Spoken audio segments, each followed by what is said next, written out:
From Studio 401, it's the Stranger Than Fiction News right here on The Fringe FM. I'm Vance Nesbitt, and here's our headlines. So what is going on with UFOs and the Department of Defense?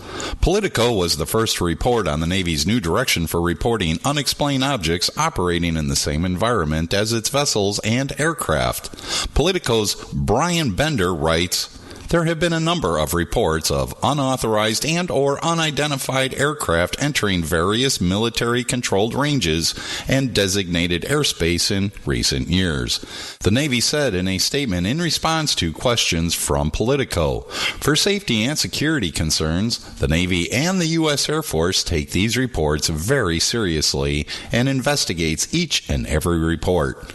As part of this effort, it added, the Navy is updating and formalizing the process by which reports of any such suspected incursions can be made to a cognizant authority. A new message to the fleet that will detail the steps for reporting is in the draft.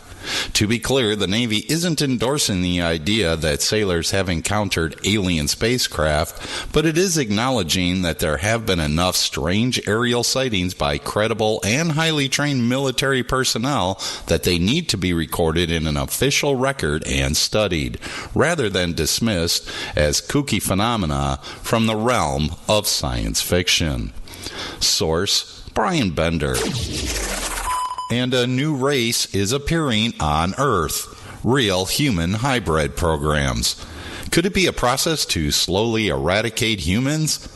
A hypnotherapist, Barbara Lamb, has discovered several of her clients have suppressed memories of a program where their genetic makeup has been enhanced with extraterrestrial DNA. Throughout her career, she has helped thousands of people revisit their past lives. For some of her clients, something extraordinarily unusual was discovered about their present lifetime. Many have had encounters with otherworldly beings, and a number of those have had startling similar experiences, which revealed that they have been subjected to extraterrestrial hybridization programs. Barbara Lamb is a certified hypnotherapist and regression therapist who specializes in regression therapy with people who experience encounters with extraterrestrial beings. Source, BendedReality.com. And new mind-reading technology turns thoughts into speech. Researchers from the University of California, San Francisco have developed technology that will allow entire spoken sentences to be generated based on an individual's brain activity. The device consists of electrode implants that is placed inside the brain to pick up electrical signals associated with the movement of lips, tongue, and lower jaw. Source, Unexplained Mysteries. And here's a stranger than fiction fun fact. According to tests made at the Institute for the Study of Animal Problems in Washington, D.C., dogs and cats, much like people, are either right-handed or left-handed. That is, that they favor either the right paw or the left paw. Thanks for listening to the Stranger Than Fiction News right here on the Fringe FM. Again, I'm Vance Nesbitt, news anchor and sorcerer.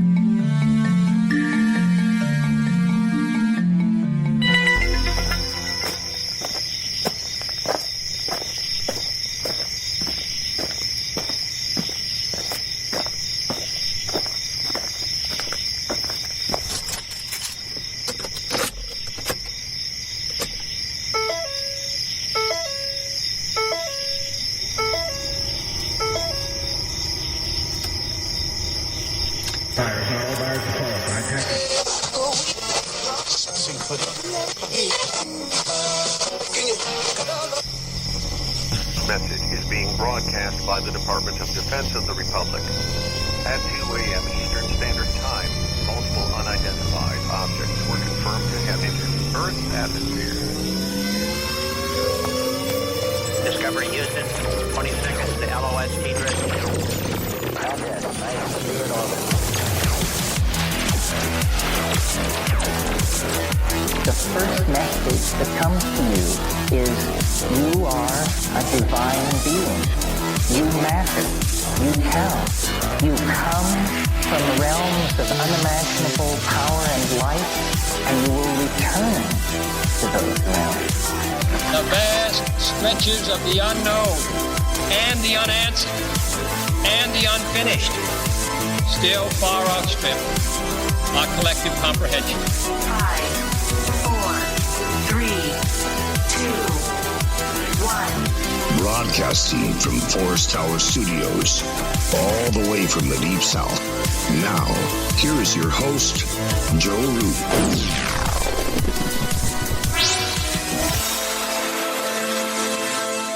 Broadcasting from atop a hill in the mossy creek bottoms of Cane Creek, Arkansas. This is Lighting the Void, and I'm your host, Joe Root. Thank you so much for joining us tonight on the broadcast. It is Tuesday, April the 30th, on into May 1st. Tonight on the broadcast for the first time, he'll be making his appearance. First-time guest, public speaker, author, and lecturer Jay Dyer will be with us. Also, the new call-in number is 501-777-5631. You can also use that number to text in to the show at any point in time during the broadcast. Make sure you sign up for the newsletter. It's free. Put your name and email in there and get it done. If you're into music, download the Surfer Music app. Everybody's done that so far, but I'm going to keep repeating it until we make it popular. Best app on the web, surfer.fm. And congratulations to Mr. Rodriguez at the Get the Tea webinar for winning his free package Monday night. We'll be holding another one 2 weeks from now, I believe on the 13th. At getthetea.com. Make sure you go sign up for that as well. Our website is lightingthevoid.com. We are live on the Fringe FM, and I want to thank Tim for doing that fantastic broadcast. I know all of you guys are keeping up with that whole conspiracy when it comes to the ATIP stuff. And I told you last night before we went off the air, I think it was right before we went off the air, that there was going to be responses, and sure enough. And I also told you that they would not mention Tim's name. And, of course, there was a bunch of responses from Knapp and Nick Pope and a couple other people. Then they never mentioned his name. But it's good. I think this is good. Despite the conflict, despite what people think might be negative, I don't think that it's negative at all. It's birthing pains, and it's a good deal. When we did that, we did that survey, we were trying to figure out what you guys wanted to talk about more. And you said the occult, which is, I kind of knew that was coming, but the real honest reason why I wanted to do that survey was to see where ufology stood, and it's on the low end for the show. And I think that's because when it comes to getting the real truth, we keep running into all these walls and crazy stuff and propaganda. So now that we've got Tim and all of these guys combating on Twitter or whatever, most people think, oh, that's just whatever. But it's good because we're starting to ask the right questions. I'm hearing other radio hosts kind of get on the fence more instead of taking sides. And so I think we can actually get somewhere if we keep doing this. And it's okay if people have strong opinions. And see, that's what I want to really stress about this real quick, is it's okay to have a strong opinion on something, especially if it's opposite of what's popular or somebody else. It's not negative. It's something that we need to do to get to the truth. You know, it's just debating. That's all it is. Give us a follow on social media. It's the end of the month, towards the first of the month. So this is really the big time that we could use your support. All of you that support us every month, thank you so much for that. I really appreciate your support. But if you can swing it, do it. If you can't, then just share the show. Also, head over to ufoseekers.com, backed and supported by the Fringe FM and Lighting the Void. If you want to keep a journalistic approach to what's going on, follow them at UFO Seekers on social media. And check out their videos at youtube.com/UFO Seekers and the website, ufoseekers.com. All right. Let's bring on our guest. Tonight we have Jay Dyer from JaysAnalysiscom, which has grown to become one of the premier film and philosophy sites on the net, showcasing the talents of Mr. Dyer, whose graduate work focused on the interplay of film, geopolitics, espionage, and psychological warfare. Jay is a public speaker, lecturer, comedian, and author of the popular title Esoteric Hollywood, Sex, Cults, and Symbols in Film, which made it to Amazon's #1 spot in the first month of release in the film and Hollywood category. You can check out the site at JaysAnalysiscom. Also, his popular YouTube channel, youtube.com/Jay Dyer. Welcome to the program. I really appreciate you coming on late night with us, Jay. Hey, man, I'm glad to be here. I really appreciate you having me, a fellow Southerner, so we can bitch about the South. Well, I guess we could talk about the pros and the cons of the South. Right, yeah. That's what we were hitting on before I came on. Well, the South gets a bad rap, and I used to tell people a long time ago that conspiracy radio came from the South, and let's bring it back. Let's bring it back to the South, right? And it did, but people like, I'm not very articulate. I consider you a super articulate guy for a Southern person, and your work is very extensive. So I'm fairly new to your work, but when I started checking it out, I get called a redneck philosopher every now and then. So that's cool. So yeah, that's a good name for you. In a way, it is, I guess. I mean, most of the time it's meant as an insult, but I'll take it as something cool. But yeah, and right off the bat, I wanted to get right into this esoteric Hollywood stuff because we talk about this on the show quite a bit, and I study. I guess the only thing that I'm more proficient at than others on the program would be out-of-body experiences and the occult. Now, I noticed when I watch films like Game of Thrones, Sabrina, everything, Blade Runner, there is all of this occult underlying stuff in there. I see it. There is. But I don't know why, and I don't understand why it's more prevalent now. Is it more prevalent now, you think, than it used to be, or am I just noticing it more? No, it absolutely is. I mean, you can go back to the earliest days of film, and it was there. If you look at Fritz Lang's Metropolis, you think about that robot coming to life, the AI robot underneath a giant inverted pentagram. So, I mean, it's been there since the beginning of film, back to the 1920s and what was called German Expressionism.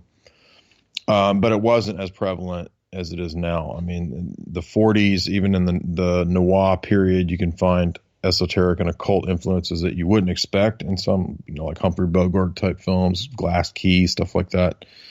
But now it's just kind of exploded. And I think the reason for that is kind of this idea of the externalization of hierarchy. This is what the Blavatsky, Besant, Bailey, UN type crew of New Age women, the hags of the New Age, they kind of got this idea going that we are in the unveiling. I think what's Blavatsky's book, the ISIS Unveiled, where we would be at this stage when everything could kind of come out in the open, and they don't really care about having to hide it as much as they did a long time ago, because they think it's kind of this new aeon that's here, whether that be the age of Aquarius or some occultic aeon or whatever. It doesn't matter. The tendency is to view it that way. So I think that reflects in Hollywood in the sense of that they're much more open about what was for a long time going on in the background.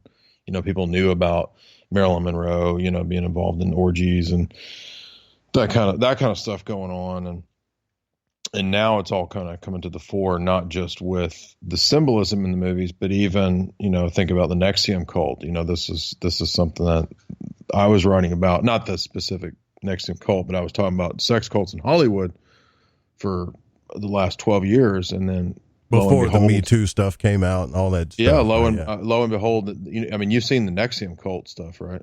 Oh yeah. I've talked about it with Ryan on the show, but for sure, yeah. Well, yeah. I mean, so that was just for me. That was a big vindication, of the stuff I've been talking about for a long, long time. Because I started the blog back in like 2010, somewhere in there, and it was dedicated to just analyzing film initially, looking at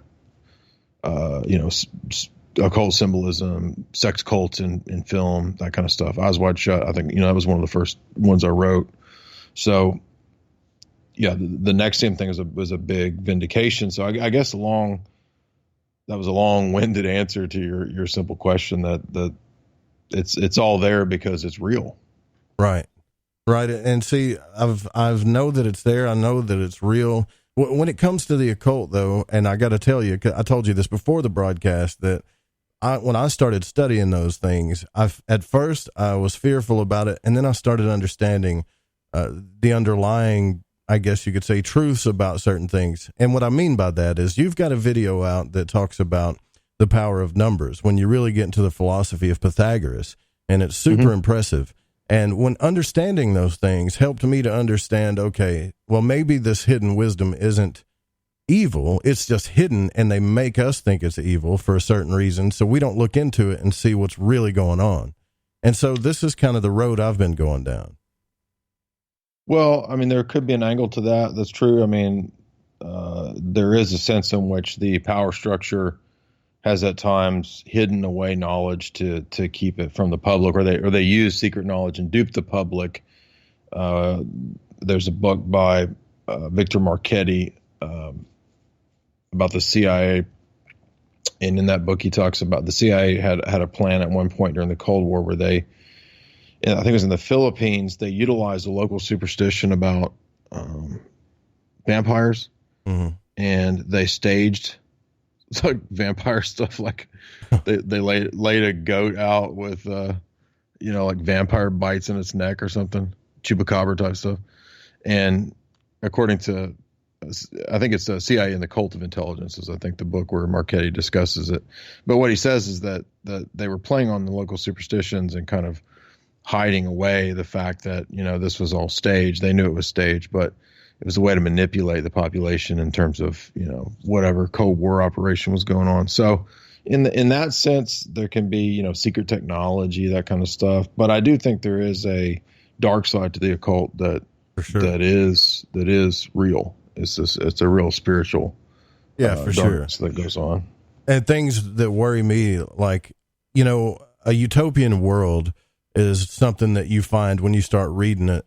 Really big into this stuff. They talk about, like, say for example, the Lucis Trust. That's a pretty scary situation because it's already embedded into several countries, and you probably know more about it than me. But what I see is an agenda going on for like this. I guess you could call it world. It's kind of deeper than socialism, where they put their spiritual spin on it, and they've got this idea that that they're kind of secretly pushing across to everybody, but they don't tell anybody about it. And when I study things like the Kabbalah and all of that, I think it's beautiful to learn the stuff and to understand it.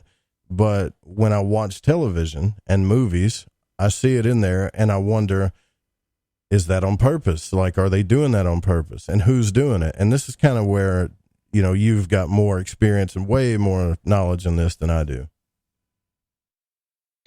Well, I would say that there are situations where Kabbalism influences directors. You could look at somebody like Darren Aronofsky, who made Mother and Noah and Black Swan with Natalie Portman. And so he's made quite a few pretty well-known kind of artsy type movies. And he pretty clearly, puts Kabbalistic ideas. I think my co-host of Hollywood Decoded, Jay Widener, he's correct that Kubrick has Kabbalistic ideas in 2001: Space Odyssey.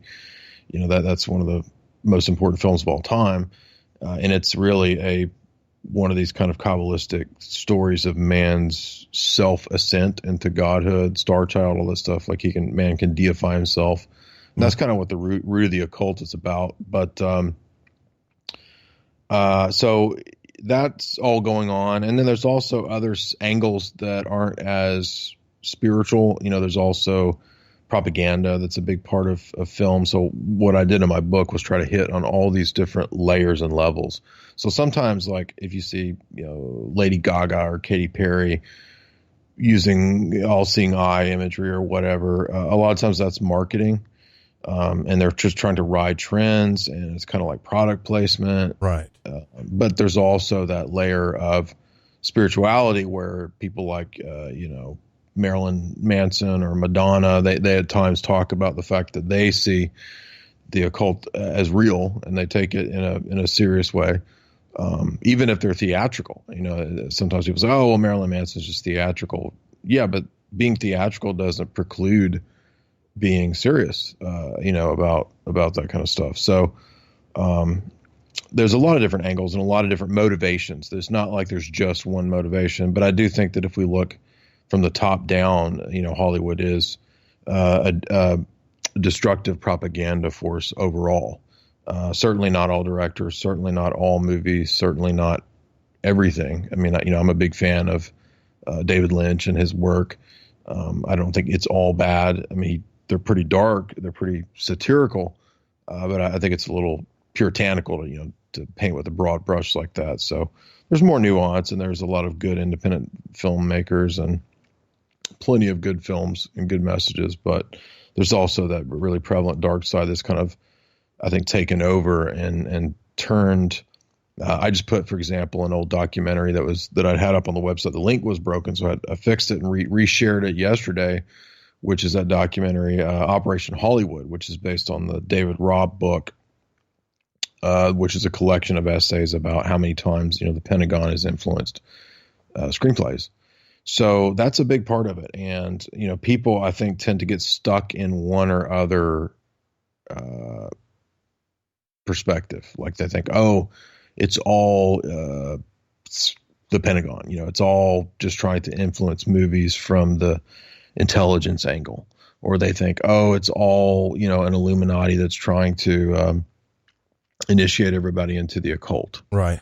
There's different factors, different forces, different people at work, different layers here is what I'm trying to say. And that's what I tried to focus on in my book, was looking at both the academic, looking at the symbolic, the occult, the spiritual, and that kind of governmental, propaganda layer as well.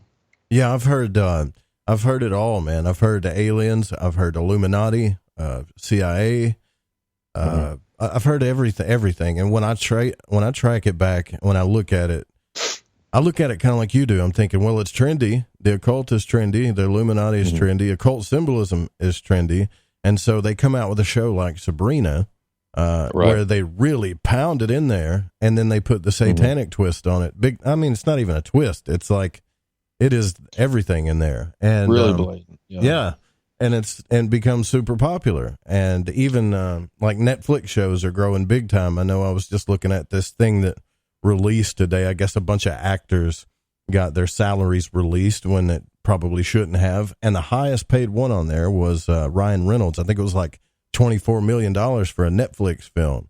And so, oh, wow. Yeah, so it was pretty impressive to see that these internet streaming companies are doing so well. And they can just put out a whole series of stuff and keep us glued to it. And I think what bothers me the most is there are good sides to the mysteries that I would like to talk about with people, but they always try to expose it as a satanic thing. And here's the even bigger twist for me is there is a satanic aspect to this. Sure. Right. So it's like, okay, well, now it's really confusing for people, and so you got to really pick it apart, which is something that that I think you do really well. Yeah, thank you. That's what I was trying to do, is be nuanced and not be oversimplified. But yeah, Netflix has kind of replaced the studio system. That's where it's going, is to streaming. So I could see that it would be that. And in fact, when you think of Netflix, we've already seen multiple government type individuals like the Obamas are heavily involved in Netflix now. They have their own Netflix production company, both Barack and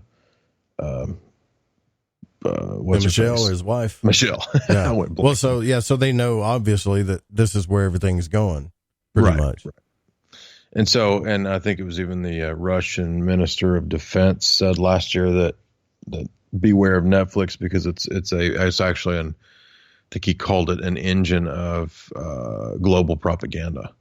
And that's the thing, Hollywood was kind of the initial nascent version of this, where it was intended to spread the ideas of Americanism or what the good life is or whatever, beyond the scope of America, because it went global. If you think of something like James Bond, that's an iconic image that's known globally.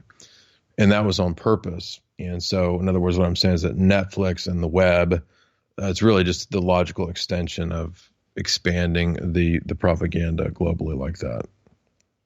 So that's what I'm trying to understand. When are they relaying messages to us in the movies that sway us, maybe subconsciously, to think about certain things, or to make us have certain opinions on certain matters? Is that what you're saying? Oh, absolutely. All the above. Yeah, no doubt. Yeah. And if you read, I do a series where I go through the books of globalism. So I look at people like Bertrand Russell and Edward Bernays, and I basically just go through one by one all their books. And I think I'm on the 28th book now in that series. And one of those was, of course, the obvious, propaganda by Edward Bernays. And even he said back in his day, he said that Hollywood is the greatest engine for propaganda the world's ever known. Because the camera has such an ability to combine multiple mediums of art. It's not just imagery and moving imagery. It's also, movies have sound, movies have orchestras, movies have emotion, movies have editing, so you can play with time and all these different things. And you can also, intentionally place imagery in films that, you're familiar with neurolinguistic programming and that kind of stuff. You could look at movies as kind of doing a similar type of thing, but just with imagery. So that's all going on. And I think what was most shocking to me, studying this for many years, and then kind of what led to my book, was doing grad research on this topic of espionage and geopolitics, was realizing how in depth this had been studied. 10 years ago, I never would have dreamed that it was that scientific, that it was that in depth, that they would have studied, Hitchcock films to see how, why people, trauma, right. Yeah. Yeah. Like how a trauma in a film, a horror movie could shock a person, and what the shock would do to the physiognomy of a person, like how their body would react. It's been studied that, intently, that in that, to that degree of extremity. And that's kind of, all that kind of stuff was really shocking to me, that it was that scientific. You did you picked apart very well Eyes Wide Shut, which has always been Thank you. I'm a film nut, and some people say, well, you might be victim to all this. Well, maybe I might be, because I love movies, right? But right. Yeah, me too. Eyes Wide Shut was something else. I was like, okay, yeah, he's telling us something here for sure, man. Like, he's telling us something. You got all these aristocrats and sex cults. Yeah. Come on. After the NXIVM stuff, how does anybody not look back at Eyes Wide Shut and admit that, hey, Jay and all the conspiracy theorists were right when they were talking about Eyes Wide Shut being more or less like a documentary and not so much like a, weird Kubrick movie that nobody liked or understood when it came out. And, it was kind of lampooned when it came out, but, it was playing with all those ideas of real life drama in the situation between Tom Cruise and Nicole Kidman and their tabloid stuff. And then the movie kind of paralleled that and played with that angle. And then there's also the Scientology angle with, looking at L. Ron Hubbard and the sea people, the sea guy, the sea man that she has her fantasy with. And then there's the, all the occult imagery with the ritual. It basically is a sex cult, something more or less Crowleyan is what it seems to be. Right. You've got British elite with the guy who runs the cult with, he's the one guy with the British accent. And, you've got the two women that proposition, Bill Harford at the beginning, and then, they've got British accents. They're talking about being Windsors and all this kind of stuff. So there's no doubt that, Kubrick put all that there intentionally. And if you're familiar with the original story, it was kind of a similar idea, a trauma novella about elite aspects of German society being involved in these kind of ritual masked orgies. And so there's a Freudian side to it too. I'm not big on Freud, but there is that Freudian element to Kubrick films that sometimes gets overlooked for all the occult stuff. But there's a Freudian side to it too, and the sexual problems that Bill Harford and Alice Harford have, and there's so there's all kinds of stuff going on, and I think that's why that's been my most popular video so far, was the Eyes Wide Shut breakdown I did.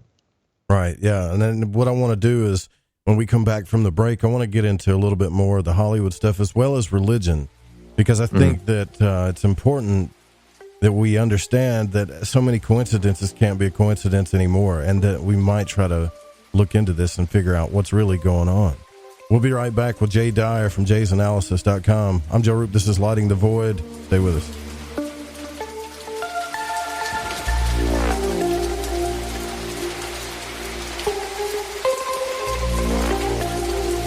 Howdy, this is Catalina, and you're listening to Lighting the Void with Joe Roop.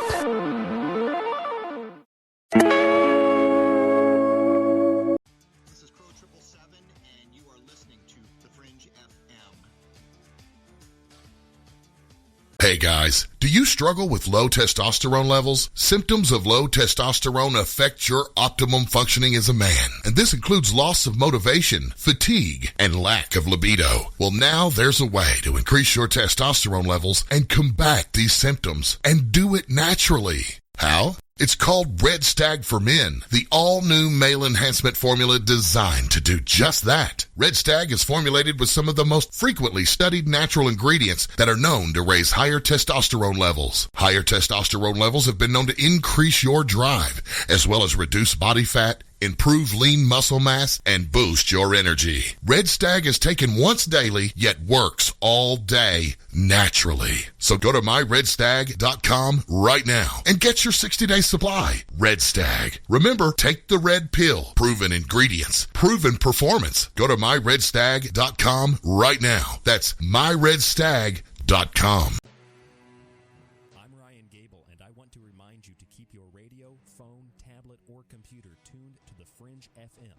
And visit the website, thefringe.fm, to listen to the entire lineup of shows. You can also catch my broadcast, The Secret Teachings, Monday through Friday, beginning at 12 a.m. midnight U.S. Pacific Time, right here on The Fringe FM. Who were the real ancient Egyptians? What is it about ancient Egypt that captivates us all? The critically acclaimed series Magical Egypt is back with all new episodes. Let Chance Gardner and company take you on another adventure through Magical Egypt in the new series Magical Egypt 2. Magical Egypt 2 attempts a forensic reconstruction of the science of the ancients through a study of ancient aesthetics. Also, the best researchers and authors in the field like John Anthony West, Graham Hancock, Laird Scranton, Robert Bouval, Lon Duquette, Aaron Cheek, and more join together to explore the topics of the esoteric and the hidden messages of the ancient Egyptians. Just go to magicalegypt.com right now and put in the code word FRINGE and get 10% off any download or order, including the groundbreaking original Magical Egypt series, as well as the new episodes in Magical Egypt 2. Also, check out the great work and the companion series at magicalegypt.com. Click the banner on the Fringe FM or go to magicalegypt.com and use the code word FRINGE and get 10% off your order today while it lasts. Are you intrigued by Paranormal Talk Radio? You'll love the new Paranormal Radio app from TalkStream Live. You'll find a great selection of talk shows covering UFOs, ghosts, strange phenomena, and much more. Download the Paranormal Radio app now and start listening to the very best in paranormal talk entertainment, including the network you're listening to right now, the Paranormal Radio app. Free in Google Play and the iOS App Store.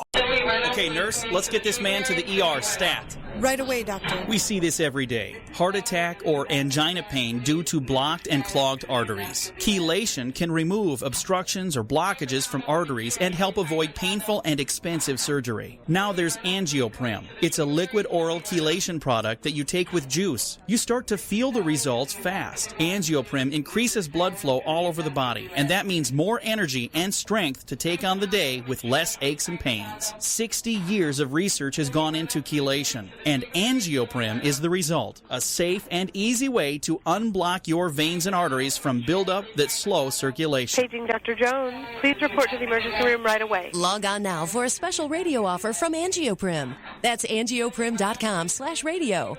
ANGIOPRIM. Angioprim.com/radio or call 877-882-7221. That's 877-882-7221.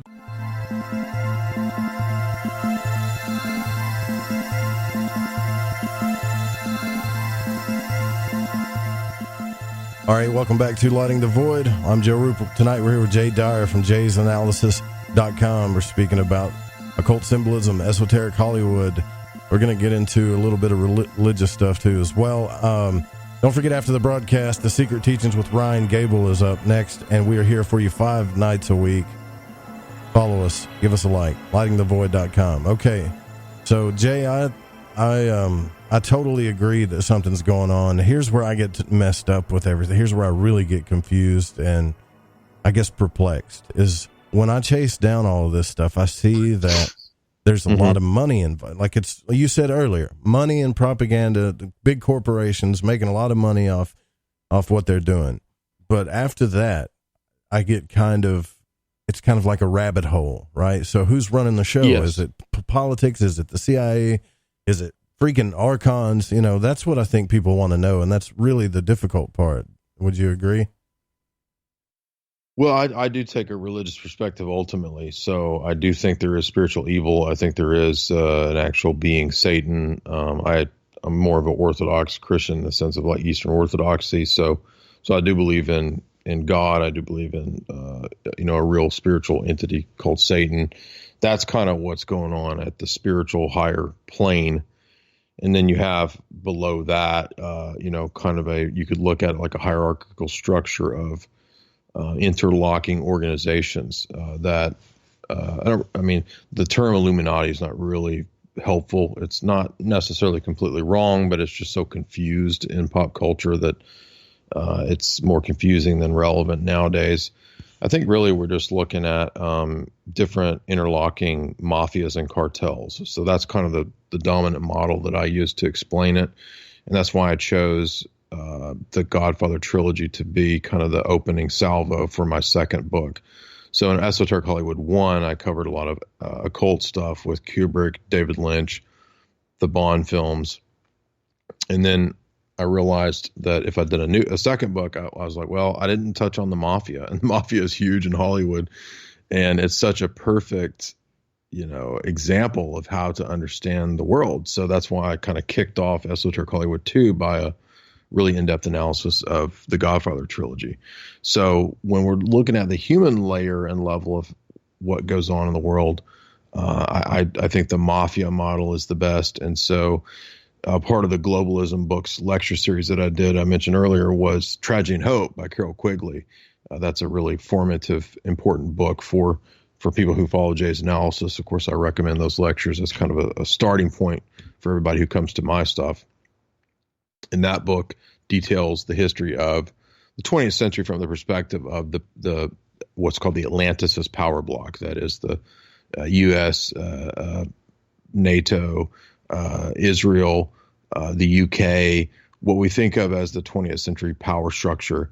That's kind of roughly termed the Atlanticist power bloc. And I think that's who, geopolitically speaking, has the upper hand, who kind of runs things. And they run things through interlocking committees, networks, NGOs, tax-free foundations. So look at something like the Reese committee hearings. Intelligence agencies play into this. Pentagon, military. They're all kind of part of a vast web that runs things. And they don't run everything. They're not infallible. They're not gods.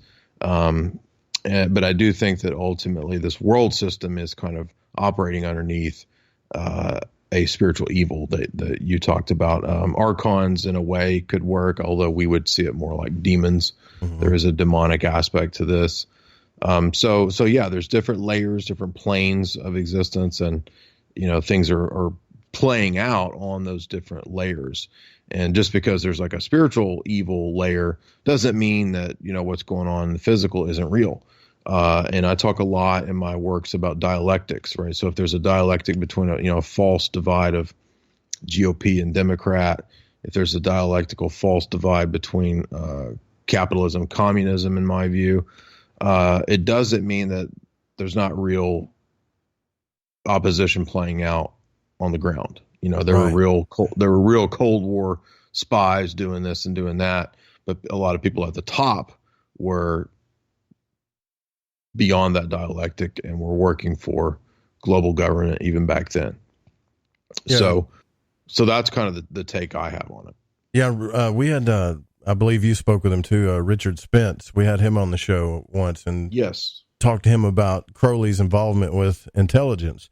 And see, Aleister Crowley is somebody I learned a lot from. I don't tend to throw the baby out with the bathwater, but at the same time, when I started looking into the intelligence aspect of everything, and the fact that when he went out to Egypt, he channeled this being called Iwas or whatever. And so he's going through all of these systems and was kicked out of the Golden Dawn, which is kind of like a Christian Rosicrucian based Egyptian type system, which wasn't good enough for him. And then he creates his own thing. Now he's invoking beings that he's saying he's invoked, seeing alien. Well, he drew a creature that kind of looks like an alien. And see, that's where I start to worry a little bit, because I don't want to get too conspiratorial, like you say, because if we just pass up practicality, then we're just walking zombies anyways, because we're just buried in all this stuff. We don't see what's going on in front of us. However, I do feel like that there's something going on there, and I myself, I'm a spiritual person. I want to give into my higher self, and I want to do all this stuff, but I get hesitant with it, right? Because I've seen this. I don't partake in any type of sex magic or anything like that, but I've had out-of-body experiences. I've seen where sigil magic worked. I've seen this stuff work, so I know it's there. It's just, how many beings are we invoking? Did he really invoke a being, or is it all in his mind? And that's where, I think that's a lot of the questions that people have about that. Well, no, I think, in fact, I was just talking to a guy today. We were discussing philosophy, and we were talking to, he asked me, he said, do you really think that there are people working in this kind of globalism system who have gotten into the occult and have channeled or received information or messages from dark spiritual forces? And I said, absolutely. And you could look at the character of somebody like Jack Parsons. You know, you mentioned Crowley. Everybody talks. Well, it's, you know, that's an easy example right there. I mean, Parsons himself believed that he was channeling those forces. You could look at Tim Leary. Tim Leary said, "I am the continuation of Aleister Crowley." A lot of people don't know that, but Tim Leary said that. Leary was very open. He said that the whole counterculture, LSD, he says you can thank the CIA for that, and namely himself. And so Tim Leary openly said, "I'm continuing Crowley," and part of the reason is that's why he did that book. He has an analysis of the Tibetan Book of the Dead.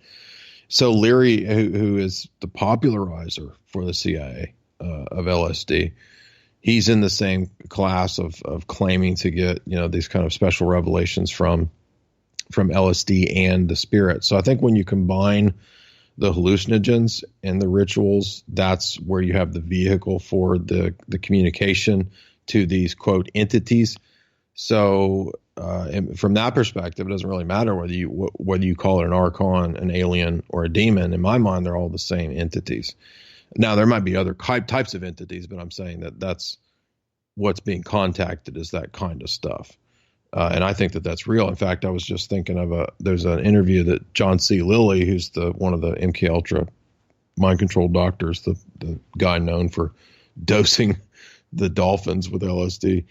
He was another one of these psychonaut lunatics who thought that he was channeling forces, and he talked about the gods and all this stuff when he would do, you know, his countless LSD trips. And there's an interview, it's maybe Charlie Rose or something, I don't remember who he's interviewing him, but they're asking him, like, well, what was your craziest trip? And he's like, oh, I went, you know, to the edge of the galaxy in one of my trips, and, you know, I was out bathed in light and all this stuff. And long story short, if you look at his lunatic book, Programming and Metaprogramming the Human Biocomputer, which I did a lecture on, you know, he basically says as much there too, that there is a tapping into spiritual entities in the LSD working stuff, and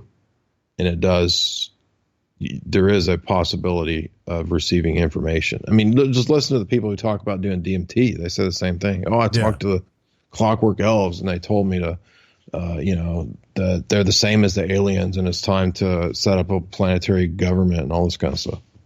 Yeah, for sure. Yeah, that's and that's a parallel. Like, once they get to the entity that they speak about, there's been countless cases of them talking about globalism of some type of global scale. Yeah. And that's what worries me. Kind of like what Bill Cooper used to talk about. Yeah. We've been talking about this, the last several months on the podcast that I go on regularly, like Boiler Room, because, you know, when Alex Jones was back on with Joe Rogan that last time, I don't know if you saw that kind of epic 5-hour show they did or whatever, but, you know, they went really deep into this, and that kind of got everybody talking about it. And it all kind of, this topic kind of coalesced all at once. Other people started talking about it too. So yeah, we've been thinking about this recently, and I've had a lot of people asking me, you know, what do you think's going on? And I've had bad trips myself. Back when I was younger, I did acid. And, you know, I had one bad trip in particular where, you know, I did see something. I don't know what it was. I don't think that it was a good force that I interacted with. But there was definitely something there. It wasn't just mental. Sure. Yeah. And this is a subject that I bring up a lot too, because I try to look for parallels with people like Robert Monroe and others that, you know, they weren't really in the occult. They just had an out-of-body experience and they just kept pursuing that, right? That they knew there was something there. They kept pursuing it. They made a whole institute about it. And then you read the occult and you got people like Crowley and others that are getting up there and in what they do in theurgy. They're not just in channeling, they're invoking Egyptian gods, and they talk about how they become that god. They really pretend to be that god. Yeah, right? It's kind of like, it's basically possession. And don't forget, as Dr. Spence highlighted, Crowley was doing those drug diaries, and he has an interesting thesis that perhaps Crowley was working for, you know, those higher level Royal Society people like the Huxleys eventually, you know, who, you know, the Huxleys pioneer the whole LSD counterculture stuff before it becomes the counterculture. And for a lot of people don't know, for example, that like Cary Grant, do you know Cary Grant was tripping acid way before any of the deadheads were? I did not. Yeah, isn't that crazy? Yeah. And that's because the jet set of Hollywood in the 50s was already being introduced to that stuff through the upper class like UK elites and troubadour or psychonauts like Huxley. So Spence has the idea that perhaps when Crowley was doing his drug diaries, he was actually doing research for British intelligence, which I think is plausible. It's a theory, but I think that is plausible. So your take is that you take a more safer approach, where it's, you know, a Christian approach would be like, let's go to Jesus about this. We don't need to do anything other than go straight to that. That's all we need.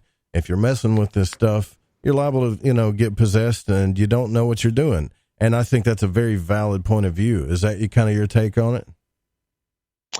Well, I mean, Orthodox Christianity is a lot more sophisticated than what you're talking about. It kind of sounds like an evangelical type approach. I mean, I'm not an evangelical, so we have a unique take on these kinds of things. And sometimes, like evangelicals think that Orthodox Christianity is occultic because we believe in things like deification or theosis, that man can participate in. Immortality is essentially all we mean by theosis, but I think they kind of confuse it with the Crowleyan idea of apotheosis, that you become God or whatever. But right. So it's definitely more nuanced and sophisticated than just the kind of like, all I need's Jesus and my Bible. I mean, right. It's not like that. Yeah. But I do think that we definitely recognize the reality of spiritual evil, you know, angels and demons. There is a fact I can't get over when it comes to this. Anytime somebody has a bad trip or they have a bad experience or they become full of fear, they get in fight or flight, no matter what they're doing, tripping, out of body experience, occult, whatever. There's been so many countless cases of people that have called out to the name of Jesus, some said Yeshua, whatever, and it's always went away. Now, sometimes I think, you know, I take the Jungian approach and I think, well, that's just because of the power of belief and the collective consciousness of believing that paradigm of the Jesus story, or it's really true, right? And so I don't know the answer to that, Jay, but I just know that there's countless stories of that, right? I mean, have you looked into that as well? I would say that's probably true. I mean, yeah, it seems like I don't see why that wouldn't be true. It's definitely plausible with our theology. And, you know, I've read Jung, fairly a decent amount of Jung. I had some college classes that dealt with Jung, and I think there's some dangers in Carl Jung, but I also think he's insightful. I see him as basically just kind of another Gnostic, is really all Jung is. So I wouldn't agree with his Gnosticism, but I do think he's insightful when it comes to patterns and archetypes. Well, regardless of your belief system, I think that you're doing a fantastic job looking into this, trying to get to the truth of things, because I hear you pick apart things and analyze things a lot more than really just trying to push your belief until that happens, right? And you see things that I see in the world too. And I'm not really political. I'm not really religious. I'm open to a lot of things, but I will say that both sides of the political fence scare me a bit. Liberalism scares the hell out of me because this whole, that just does. Sorry, for you liberals out there. And then fascism scares me too, right? Because I see it happening. I see it all over the place. So what do we do, right? What's the answer? And I think a lot of people have that same question that really look into this. Yeah, I think you're hitting on kind of what was the challenge for me in writing a book, because I could have written a book that would have appealed in a kind of fundamental sense to evangelicals, like you're saying. Like I could have said, there's the devil in every movie. And that might have worked for, a Sunday school type of crowd. But that's not the approach I wanted to take. I studied philosophy in college, so I had a more nuanced view. But you also can't write a book like this that is philosophical, because most of the audience, nobody cares about philosophy. Like hardly anybody cares. So you can't write, which is sad. It would be very difficult to write. So in other words, what I'm saying is, like, I had to like sail between a whole bunch of different extremes and trying to make this book interesting and also have a position. So for example, I critique Darwinism, but even though probably most people that have read my book believe Darwinism, they still came away appreciating the book, even if they didn't believe in my critique of Darwinism, for example. So I think that I'm happy with the way that I was able to make a point and also steer between a bunch of different extremes. And I think that that's one thing that philosophy does, is it gives you the ability, like you're talking about with politics, is to understand the dangers of both liberalism and the extreme, and also realize that that doesn't necessarily mean that the answer is just finding some milquetoast centrism. Just having a centrist position itself, it isn't automatically true just because of two extremes. So the unfortunate thing is that reality is complex. Life is complex.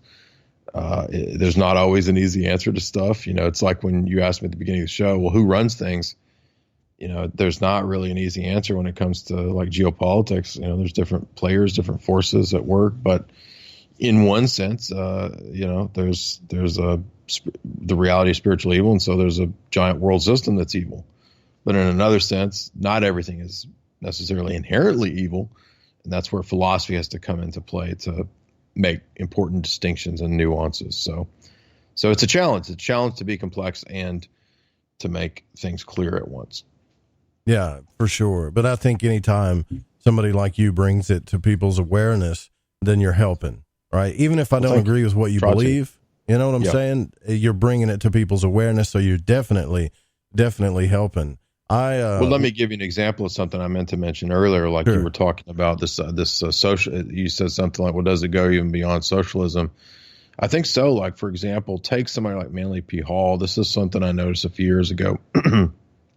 Of course, he's known for Secret Teaching of All Ages. Mm-hmm. And I remember when I was reading through that, maybe 2015, and I was thinking, well, you're making some really interesting connections here, a lot of different stuff. And then I started thinking, I'm not saying that he doesn't take it seriously, but what kind of got me doubting some of it was I listened to a whole series. He's got these like YouTube lectures. Yeah. I don't know if you've seen those. Like, man, I used to listen listen to a whole bunch to of them. these.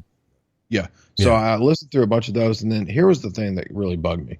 So at the end of all these lectures on all this astrology and symbols and hermetic alchemy and on and on, he says, oh, by the way, the point of all this is we need the United Nations to have a global government and global socialism. Right. Exactly. And I was like, what? That was the whole point of all this? So that kind of got me thinking, all right, he's working for somebody. I mean, exactly. Yeah. So whether you accept my worldview or not, I think what you can appreciate, what I try to bring to the table is, you know, research and information and that kind of fact, you know, whether you agree with my conclusions or not. You're going to learn, you're going to enjoy, you're going to, you know, you're going to appreciate the hopefully the goofy satire even that I add to the mix. Right. Yeah. And I do. I think it's good that you add that in there because it keeps us grounded. And the thing about Manly P. Hall with me that I noticed is I fell in love with his lectures. I used to listen to him at night when I would sleep and listen to his lectures. I'd read his books. And he's got this book called, it's like a manuscript, I think, What the Ancient Wisdom Expects from Its Disciples, where he really picks apart what the mystery schools are all about. And he talks about the real mystery schools are not these buildings, you know, that we have here. These are just training grounds for the inner realms. So once you go into the inner realms, you're going to meet your master. And I'm paraphrasing big time here. And you're going to know, you'll know it's your master. And then he talks about how certain beings landed on the North Polar Cap. And I'm thinking, this is something off. This is totally opposite of his stuff that I'm used to. And then at the end of it, he says that these beings in the inner realms are manipulating the destiny of man as we speak today through the mystery schools. And I couldn't tell if he was talking about if it was good or bad. And maybe he was taking a non-biased approach. He was just saying, yeah, they're manipulating the destiny of the planet through the mystery schools. And like you said, I read some other stuff where he talks about as if it's a good thing. Eventually this is going to be a utopia run by these mystery schools that are run by these beings in these realms that we cannot see. Yeah, this idea of the ascended masters, which Dr. Spence talks about Crowley being interested in too, and you know, Spence has the interesting theory that you know, did Crowley mean an actual shining one spirit being higher self, or was he talking about his MI6 handler, who were the unknown masters or whatever, the ascended masters that were he was seeking out this whole time, which is interesting. And maybe it's not, maybe it's both, maybe it's not either or, maybe it's both and, but yeah, that there is this, I would say, pattern of, you know, like we were talking about earlier, if people think that's too far fetched or if that sounds crazy, well, why is it that so many people who now this is what I meant to say. So when Alex was on with Joe Rogan and they were talking about DMT and all that stuff, I watched like probably 30 different videos of people's DMT stories, like their account, their trip report. And there's obvious patterns. I mean, there's just absolutely no doubt. And of course, you know, people like Carlos Castaneda, the CIA, and Tim Leary, they've already studied all these patterns. They've known this, but I just wanted to see it for myself because even though, yeah, I'd done some LSD when I was in high school, I have no interest in doing DMT, but I wanted to see what all these people's reports of DMT were. So I went through tons and tons and tons of them. And again, the patterns are very evident, which I think, you know, that speaks to something beyond it just being coincidence. Yeah, for sure. And I think what confirms that there is a spiritual reality to this is also the famous comparative religions. I brought this up a lot, but if you look at Mircea Eliade's book on shamanism, he talks about he studied all the shamanic traditions all over the world, and he says that the thing that struck him was the patterns. Like, why would there be the same archetypal patterns if it was just coincidence? You know what I mean? Like if it was all just chaos, there wouldn't be these patterns. You know, one tribe doing their thing would be totally unrelated to some tribe somewhere else doing the same type of stuff, but yet the experience that the shaman has is the same. Now, I'm not promoting shamanism or saying that you need to go, you know, blast your mind on shrooms or DMT. I wouldn't say that. I'm just saying that from an academic perspective, if we look at this, there's obvious patterns, and I think those patterns speak to a spiritual reality. That's the point. Yeah, for sure. And we're at the top of the hour here. I want to get a little bit into religion with you and the churches and kind of some stuff that's going on there. We'll be right back with Jay Dyer. You guys don't go anywhere. This is a fascinating discussion. More to come. Stay with us.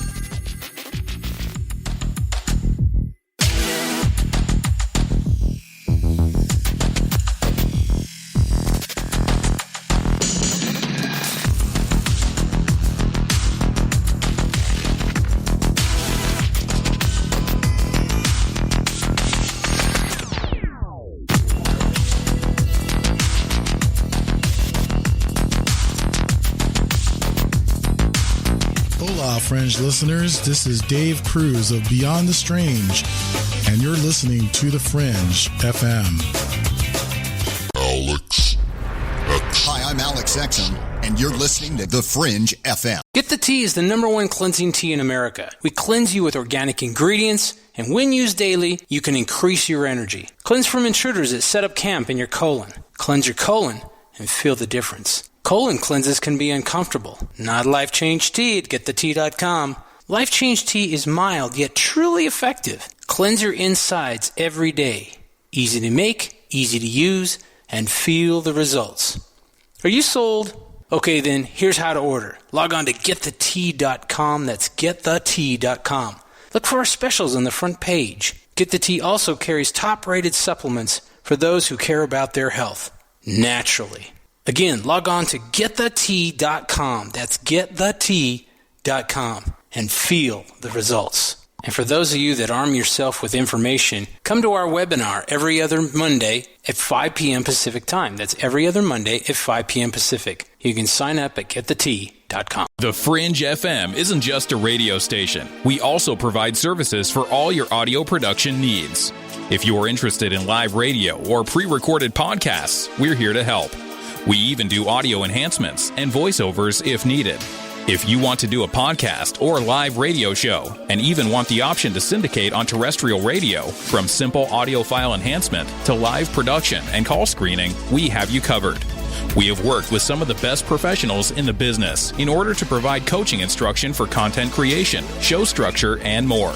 Contact The Fringe Digital Media for more at info@thefringe.fm. That's info@thefringe.fm. Or call 501-777-5631 for a consultation.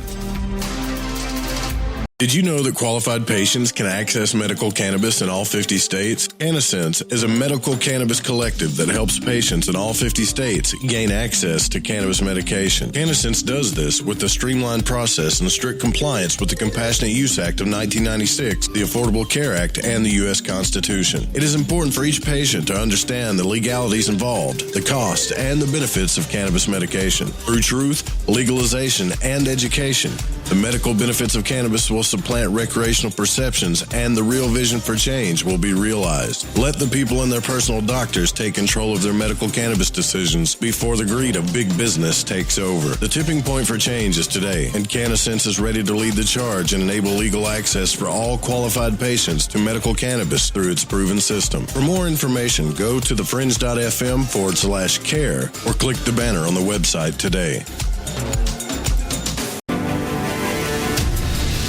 Do you want to know the truth?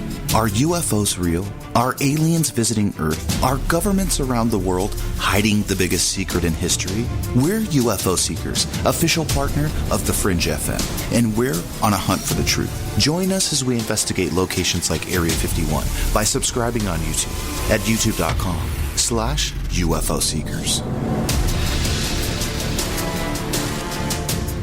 AncientLifeOil.com. For your CBD needs, just remember, AncientLifeOil.com. What does it do for the body, you ask? I can't say due to the people in the suits that run the industry. Big Pharma's all over CBD because of its well, you know what I mean. Research the benefits of CBD on Google and come back to AncientLifeOil.com and purchase your CBD today.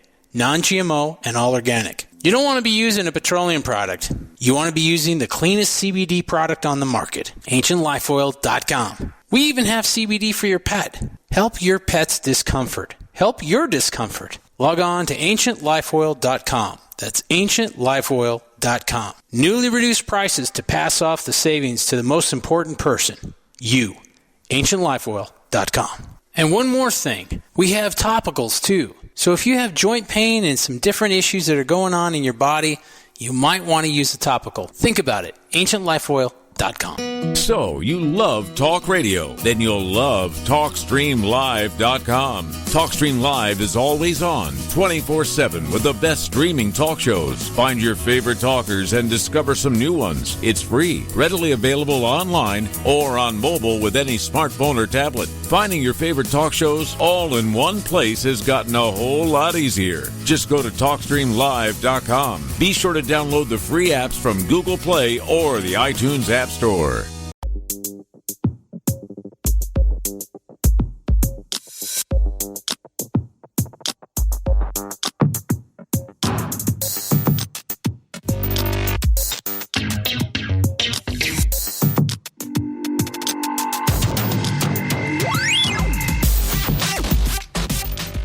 All right, welcome back to Lighting the Void. I'm Joe Roop. We're here tonight with Jay Dyer, and I wanted to ask this question before the break, Jay, but I have to. So this question I'm about to ask, I only ask to a certain amount of people, and that's because I respect their research. And I know it's probably just going to be an opinion, but okay, so I looked at this chart the other day that was showing how politics from a long time ago, where they used to reach across the line, and how it got divided. And I noticed a year, and it's shown like blue and red or whatever. And I noticed kind of when it happened, and it was around the time we lost JFK. And earlier you were talking about, cartels and all this stuff. So I got to ask, just to put it out there, do you have an opinion on what happened or who really took him down? Oh, that's a good question. Yeah, that's funny because I rarely get asked about that, and I certainly don't claim to be a, JFK kind of. I'm not an expert on any of that. I did watch a documentary that a guy who's a screenwriter recommended to me recently that helped put some pieces together for me, and it's called Momo, and I think it was a History Channel documentary that was, before History Channel was all Hitler and aliens. But like 5 or 6 years ago, when they would still kind of do some actual historical documentaries, there's a documentary called Momo, and if you watch that, that's about Sam Giancana, the famous Chicago mobster. And so I had heard for a long time, there's the CIA Cuban stuff in the background of JFK, and I think that's true. I think it was that, but what was great about that documentary, and I recommend watching. I think it's about an hour long. If you can find it online, it's definitely worth watching for JFK buffs. And if you're really, really into JFK, you probably already know this, but I think it was a combination of mafia, CIA, what are they called? The Cuban expatriates that the CIA had hired. I think they all had a vested interest in killing JFK. Yeah, because he talked about that speech where he talked about secret societies, and that it wasn't a good thing, right? Or that it's repugnant to the society. I changed my mind on that speech because one of my good buddies, he's done a lot of research on Cold War stuff. He changed my mind on that because I used to think, that's, JFK was exposing the secret societies. Actually, I was going to say, I don't think it's the Freemasons. He's not. No, he's talking about. He might have meant like a cryptocracy, but the context is Cold War. So he's talking about the KGB and Soviets.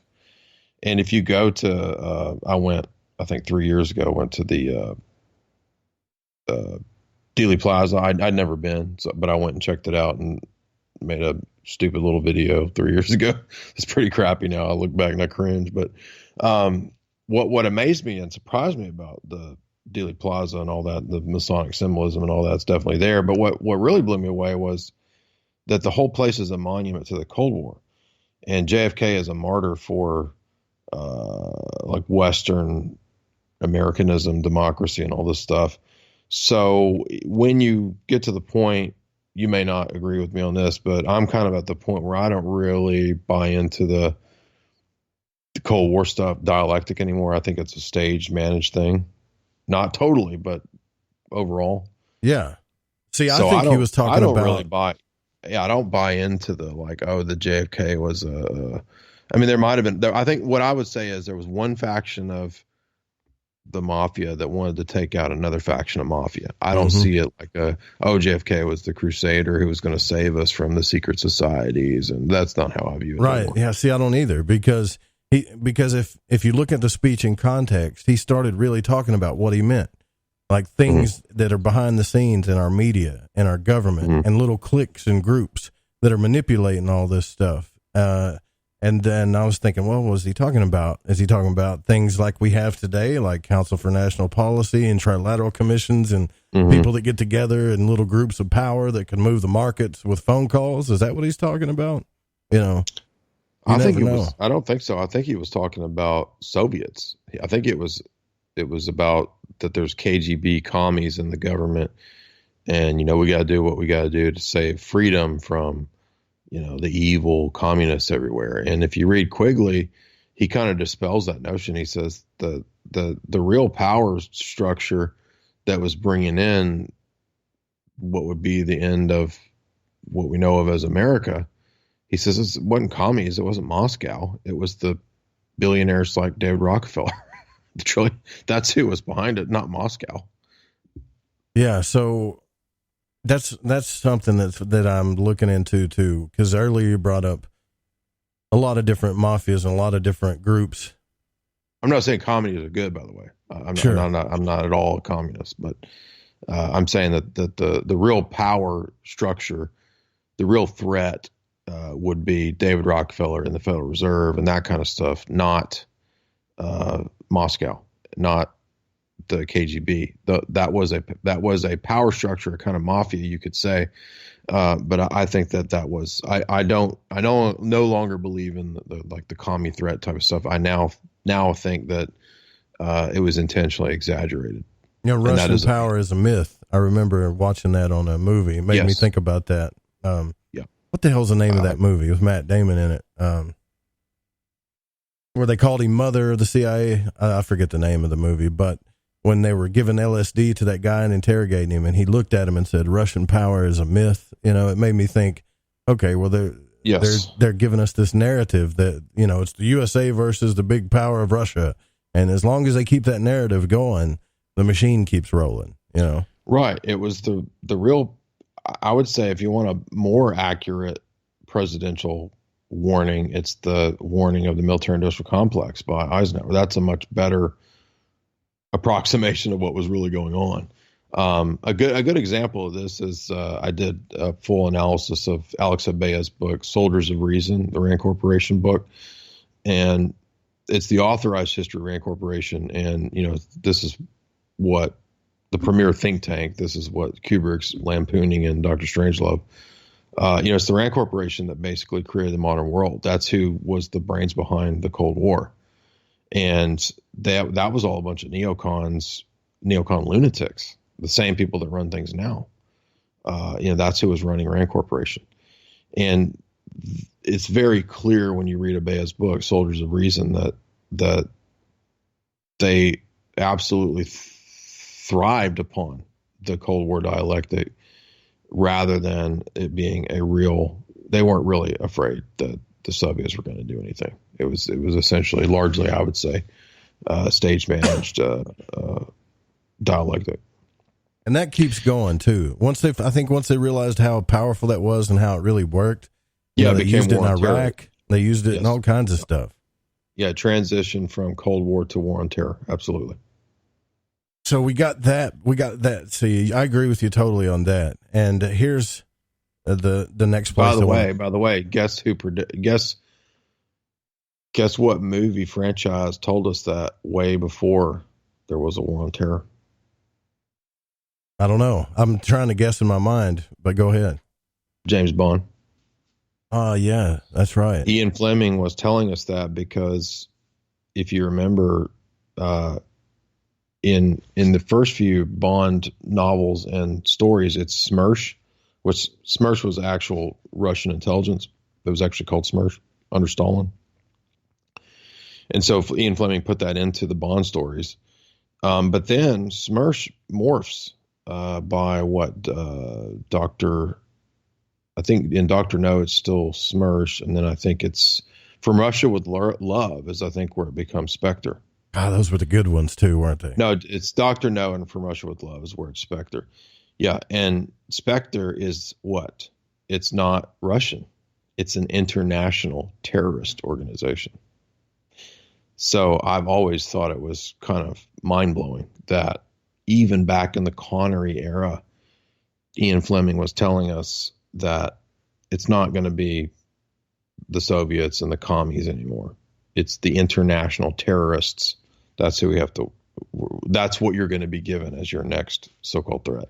And see, this is what got me into film. And it wasn't too long ago I really got into film. A listener of the show named Dennis, because I told him, I said, look, I'm not into fiction, science fiction. I'm not really into that stuff because I don't think you can learn anything from it. And he kind of laughed and he was like, look, there's all kinds of stuff in science fiction you're missing and in fiction.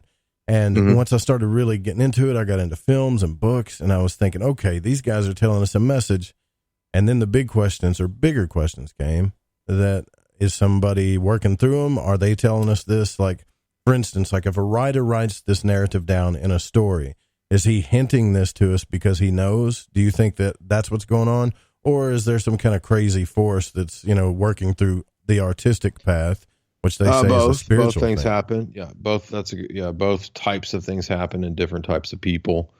Even I forget, even though I did my master's thesis on Ian Fleming and James Bond, even I forget that the most obvious example of the clear connection between intelligence and Hollywood is Ian Fleming. I mean, he was, himself high-level naval black ops, and was, involved in all this propaganda type stuff.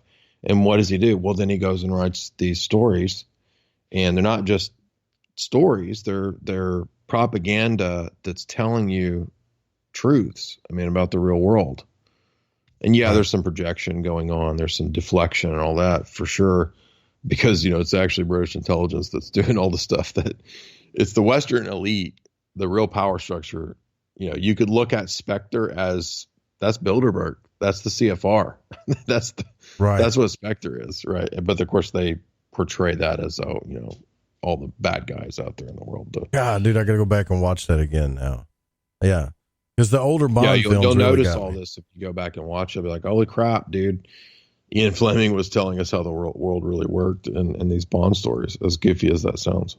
And then you take other movies like, I don't know, science fiction stuff like Star Wars, Tolkien, Game of Thrones. And, when I like George R.R. Martin, I've seen him get interviewed tons of times, and he's just this happy-go-lucky guy with a weird laugh that talks about his characters.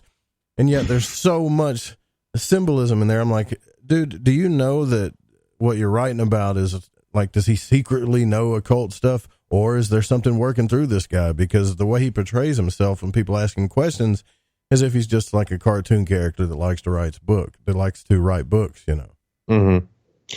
Yeah, that's a good question. I don't know a whole lot about him personally. I haven't really followed him. I have watched the show, so I am familiar with kind of the rough outline of the story, and I've seen all the seasons, and I know the story arc and all that. And it does have, symbolism. It does have parallels to real world geopolitics and courtly intrigue and all that stuff that really goes on in the world. But incest, bloodlines. The sex cult, bloodlines. Yeah. And it's almost like the Lord of Light. Yeah, right. That's what I'm wondering. Like, does he know this? Or is something working through him? Great question. You take somebody like Alan Moore. Alan Moore knows. Yeah, for sure. Alan Moore openly puts all that imagery intentionally into his stuff. Martin, I couldn't say. Or like, to take like George Lucas. There's an easy example. Come on, I mean. Well, he's definitely borrowing from the well of Campbell and Carl Jung for sure. We know that, yeah. Yeah, and so and the Game of Thrones is what really gets me about that is the whole Lord of Light thing, and then you got these red priestesses, and I'm spoiling the hell out of this, and I don't really care because come on, it's 8 seasons in, so you guys get over it. Mm-hmm. But they got these priestesses that end up sacrificing people and children and all kinds of stuff to this Lord of Light, which kind of gives me this whole Lucifer vibe. And yet he's helping them win the war against the evil people, right? I mean, come on. Yeah, I mean, if anything, it would be, kind of a classic pagan Gnostic type of perspective, Sure. So, and I think Gnosticism and paganism are really closely allied, pretty close, kissing cousins. I have a lecture where I cover my take on Gnosticism and paganism, if anybody's interested. But yeah, so, maybe Martin has an affinity for neo-paganism. That would be my guess. So right. He's into something like that. Now, when I'm reading grimoires, and I've read quite a few, even like older Renaissance magicians and stuff, I find it funny that these guys that write these texts, like Eliphas Levi and Henry Cornelius Agrippa, fascinating books, but they all have a tie to the Catholic Church of some sort, or some type of church that has lines like that. Like, for instance, Eliphas Levi was a Catholic, but yet he would write these books in secret. Yeah. So was Cornelius Agrippa. Yeah. This was something that bugged me for a long, long time. And one of the books that helped me kind of clear my mind on the subject was a guy I know I've done several interviews with, the author named James Kelly. And he wrote a little book that's about 200 pages called, same publisher as me, Trine Day. It's a really good book. I recommend it if you're interested in these subjects. It's called Anatomizing Divinity. And what he does is he kind of shows the trek of Western thought and philosophy and why it led to Hermeticism. And he like me, he's also Orthodox. And so that's ultimately, in a roundabout way, kind of what led me into Orthodoxy as opposed to Roman Catholicism, because I kind of think that from the time of the late Middle Ages to the Renaissance in the West, in the Latin West, the theological aberrations that occurred, particularly the rise of the papacy, the acceptance of certain doctrines that were not universal, they were not accepted in the Eastern Church, in the West, led to Hermeticism, basically. So that's why the Renaissance happens in part. That's why the Renaissance has such a reliance on Greek Hellenic ideas and alchemy, in Pico della Mirandola and Marsilio Ficino, and all these Renaissance figures are so obsessed with alchemy and Egyptology and Hermeticism and Neoplatonism, is because they had adopted views that were no longer part of the Orthodox tradition. And this is why there's a split between the East and the West, ultimately, the Eastern Orthodox Church and the Roman Catholic Church. So, yes. So long story short, that's what I think is going on. That's what leads to Agrippa, who else? Who did you mention? Like Eliphas Levi is one of them. Yeah. Well, before Levi, but back to the time of John Dee. Yeah, so in the Enlightenment, Renaissance and Enlightenment, Elizabethan period, what happens is the rise of Rosicrucianism, the explosion of Hermeticism and Freemasonry is, I think, a direct result of all this. And that's shown in Dame Frances Yates' book, Rosicrucian Enlightenment. Interesting, because see, the Rosicrucian path I became attracted to. That's where I did my dabbling, right? That's where I realized that certain aspects of this were real, at least for me, right? And I've talked. Do you follow Styx? Styx said the same thing. Are you talking about the band Styx? No, Styx Hexenhammer. Sorry. No, see, you know all these names and stuff, man. You're a highly educated Southern man. Well, no, he's just a YouTuber, but it's funny because we did a debate and we've done some live streams where we had an exchange of ideas because he said this. He said that he used to be an atheist type of guy, and he said that what he did was he looked into Rosicrucianism, and that kind of changed his mind. And he said he had an out of body experience too. Right. Now Styx and I disagree. Styx is like a libertarian. What did he say his view is? I don't think he's into Rosicrucianism anymore, but I don't remember cool to talk to though. I bet. But yeah, he's an interesting character, and we've had some good debates. Like we had a debate on pro-life, pro-choice, and we had a debate on like libertarian versus non-libertarian. So we've had some interesting exchanges. But what you were saying just reminded me of stuff he said. Well, I'll tell you, I'm a little bit different as a radio host. Like, I like debates. I like the fact that people don't agree, and even if they get intense, I don't like to ride the fence as a radio host. And some people say that's going to be my demise, but I don't really care. I like to, because I think to get the truth out in a lot of things, because I know you care about it, and you hear that word all the time, truth, conspiracy, the truth movement. But how many people really are digging into this stuff without taking their bias into things? Like even Bill Cooper, to me, was, God, he revealed so much about secret societies and what they were doing, but he still took a pretty heavy Christian bias to things. So anything outside of the Bible to him was a scary thing, right? Mm-hmm. And so I debate that with him or anybody that I don't think the Bible is the ultimate book of the universe, right? I think a lot of books teach us a lot of different things. But I don't believe the philosophy of the Bible excludes truth being in other books. I think that's kind of, again, a misconception based on like what evangelicals would say. I think I don't understand, and you've really brought this to my attention, that I don't understand what Orthodox Christianity is. I need to look into that a little bit. Yeah, well, it's distinct from both Roman Catholicism and Protestantism. So it's. I mean, it would be way oversimplifying to say that it's between the two, because it's not. But it's also not. I mean, it has elements of. I'll put it this way. This is going to sound weird, but it has elements of Catholicism, but it has elements of what you might think is Protestantism, but it's neither Catholic nor Protestant. It's neither Roman Catholic nor Protestant. So Orthodoxy is unique. It's its own thing, and that was also part of the reason that I was attracted to it, was that it wasn't just part of that dialectic between Catholics and Protestants, that kind of stuff. So well, crap, we're at the halfway point. I want to ask you, I wanted to get into religion a little bit more with you, with whatever time we have left with you here.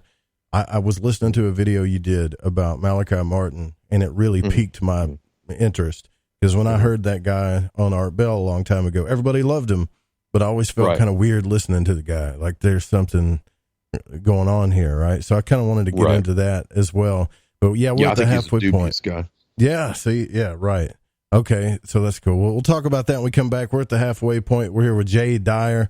You can call in if you want. You can also text in at 501-777-5631. I do see a bunch of your texts. I'll get to that when we come back. Don't go anywhere, guys. We'll be right back.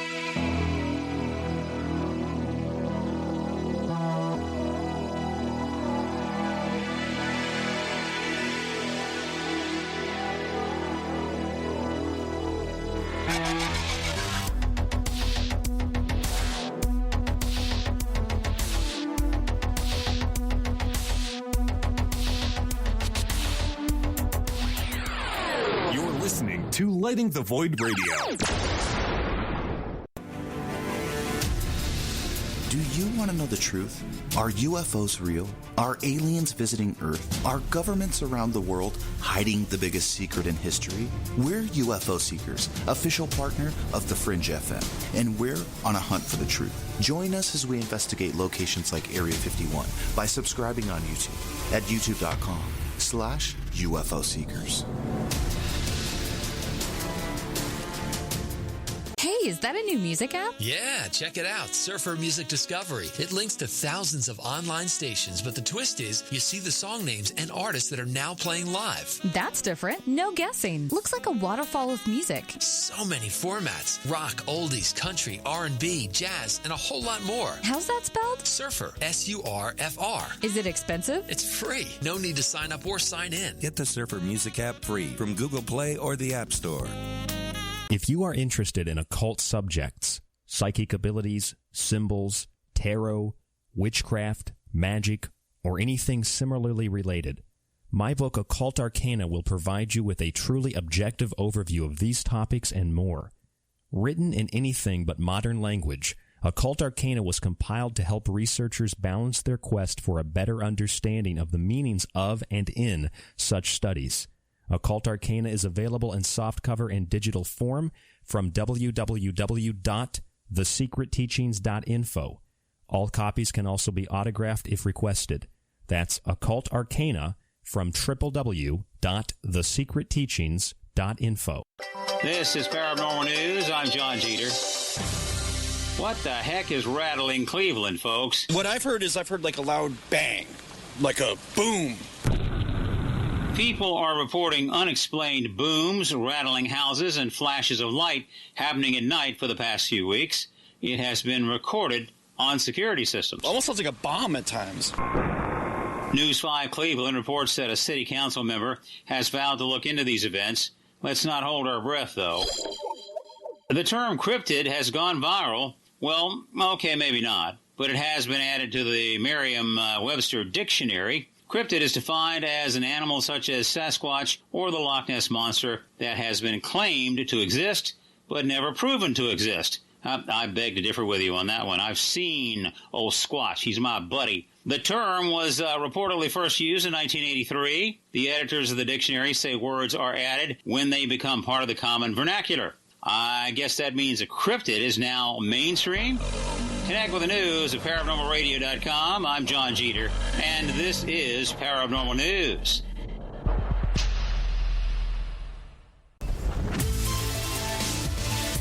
Hi, this is Aaron Hunter, host of Real Paranormal Activity, the podcast where we tell real paranormal experiences of people from around the world. And we also conduct interviews with authors, investigators, psychics, and mediums. Real people, real stories, real fear.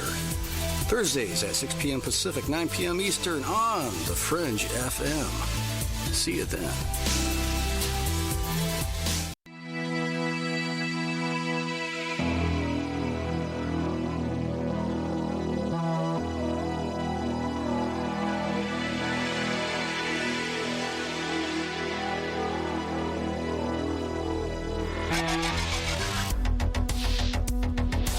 All right, welcome back to Lighting the Void. I'm your host, Joe Roop. We're here with Jay Dyer. Fascinating conversation so far. JaysAnalysiscom. Go check out the website. And I think, I got to say, man, I'm impressed because I carry a little bit of an insecurity as a Southern man because I get so much slack, like on YouTube and emails and stuff, where people talk about my hillbilly accent. We got a hillbilly that's talking about aliens, and some people love it, and then some people don't. So I kind of, to some people, hillbillies that talk about aliens is great. It's pure entertainment for them, but they don't know that I'm really being serious. It's just, I guess my accent's a funny thing to them. There's that, and there's the assumption that anybody who's not been to the South, if they're from New York or LA or something, like they literally think that everybody in the South is still living like it's 1800. They think that. Yeah.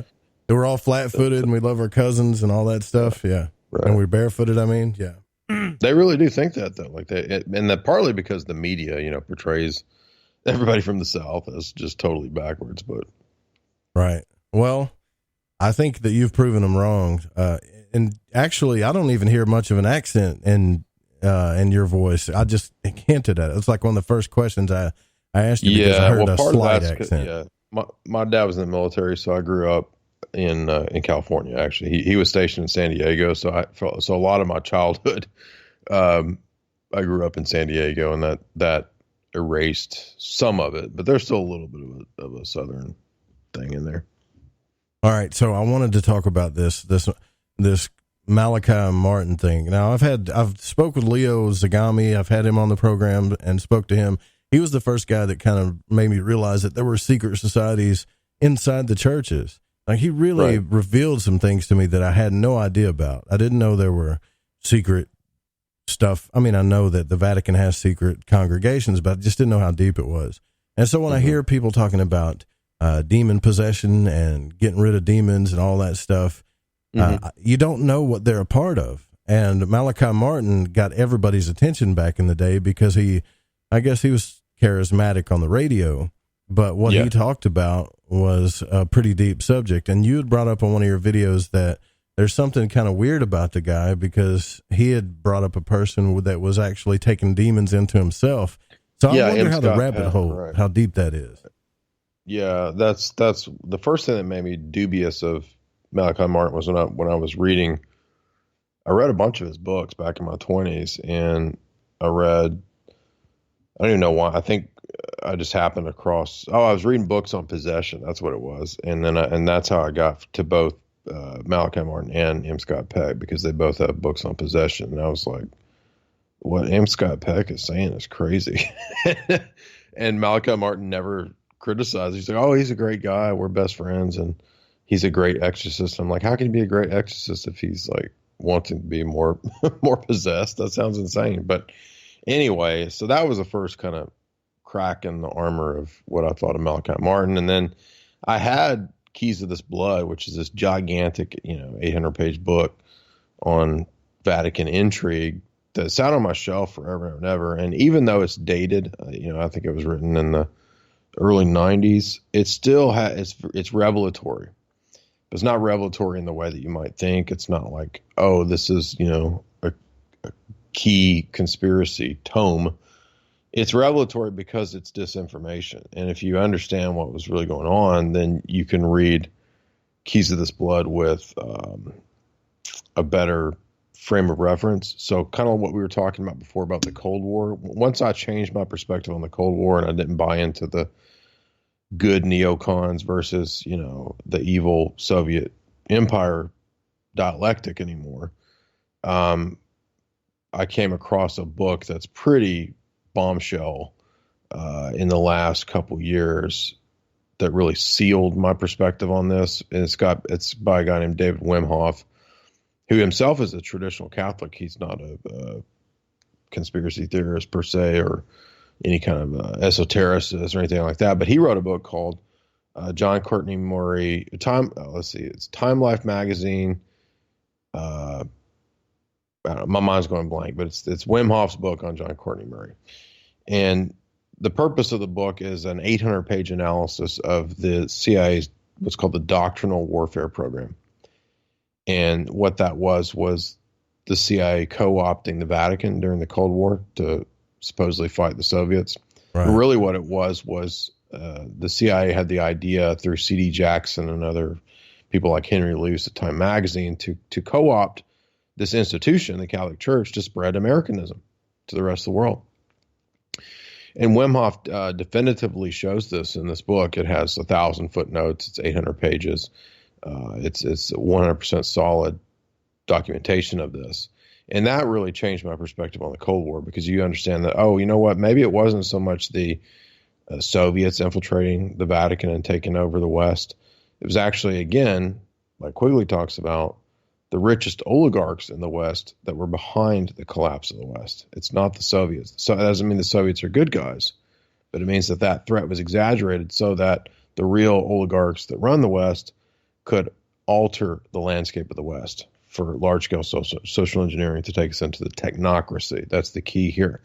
So the way that Malachi Martin fits into that is that I think he was the point man for a way to steer the coming traditional Catholic movement. Back in the 80s and 90s, they knew that the Vatican knew there was going to be a split. There was going to kind of be these dissident traditionalist movements within Catholicism. So that they wanted a point man to be there to steer it. And that's the role that Malachi Martin played. Other people have dug up actual pieces of information proving that Malachi Martin received money from different global organizations and all this kind of stuff. And he was working with these kind of New Agey cardinals. I think he was working, who was a Cardinal Bay, BEA, who was one of these kind of compromised individuals, Cardinal Spellman too, perhaps. That's the kind of the circles that Malachi Martin was in. So it doesn't look good for Martin. Now, does that mean that there's no truth in the book? Because, for example, there's a whole section in Keys of This Blood where he talks about the Luciferian rites at the Vatican, and that relates to the pedophilia in the Catholic Church. He wrote that book in 1991 before there was this gigantic crisis. So you see, what I'm saying is that it's revelatory because it was ahead of its time, because he's talking about the pedo stuff back in 91 or whatever, that it was a big problem. But he also and influenced that wasn't in the mainstream media yet. But the problem is that the whole point of that book is that Martin is writing a disinformation treatise. I would say, if you read Wim Hof now, it becomes clearer, on behalf of the CIA, to try to demonstrate that what was changing the landscape of the Catholic Church, according to Martin, is communism from Moscow. That's the whole point of that book, He's This Blood. But as Wim Hof shows, no, it wasn't. The reason that the landscape of the Catholic Church was changed was because David Rockefeller met with the Pope and sent his legates like C.D. Jackson and Henry Luce and people in those circles to openly say, hey, we want to change the Catholic Church and make it an instrument of what we want. And there was some resistance to this. And so in order to control that resistance, you have the fake traditionalist leader, namely Malachi Martin. Who, by the way, I'm talking about 7-hour broadcast on the show. I think that's something that I don't take into account. I think a lot of times we don't take into account. And the reason why people talk so much about Joe Rogan being a shill now is because we all kind of get this feeling that once somebody gets so much influence that they can persuade any narrative they want. Right. And you brought up Alex Jones earlier, and look, I listen to Alex Jones for entertainment reasons. You know, I know he gives some truth, and I know he's got his own opinions, but the guy was definitely on to something, and they got him so baked on that show for him to finally come out and say, yeah, there's these machine elves that are controlling stuff, and it doesn't want us to know our own divine nature, right? And he kind of paused and just looked around for a minute, like, what did I just say, right? I'm going to get killed for this stuff. But that's what he really, that's what he really believes. And I kind of believe that. I think we all have our own divine nature that's kind of being hidden from us and not shown, but we might be getting a little bit enticed into the whole occult thing too much because, I mean, they play to that so well a lot in the occult. And so these are the things I think about, whether I'm taking a side on it or not. It's what I think about, Right. Yeah, I think, again, like we said at the beginning, the occult could mean a lot of different things. It could mean just secret, hidden knowledge about anything, technology. That could be occulted technology.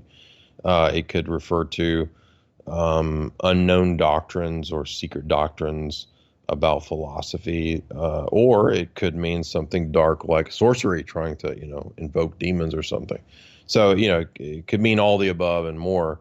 So that the phrase itself, that's kind of vague, but all of these aspects, there's a reality to all these angles and aspects of what's going on.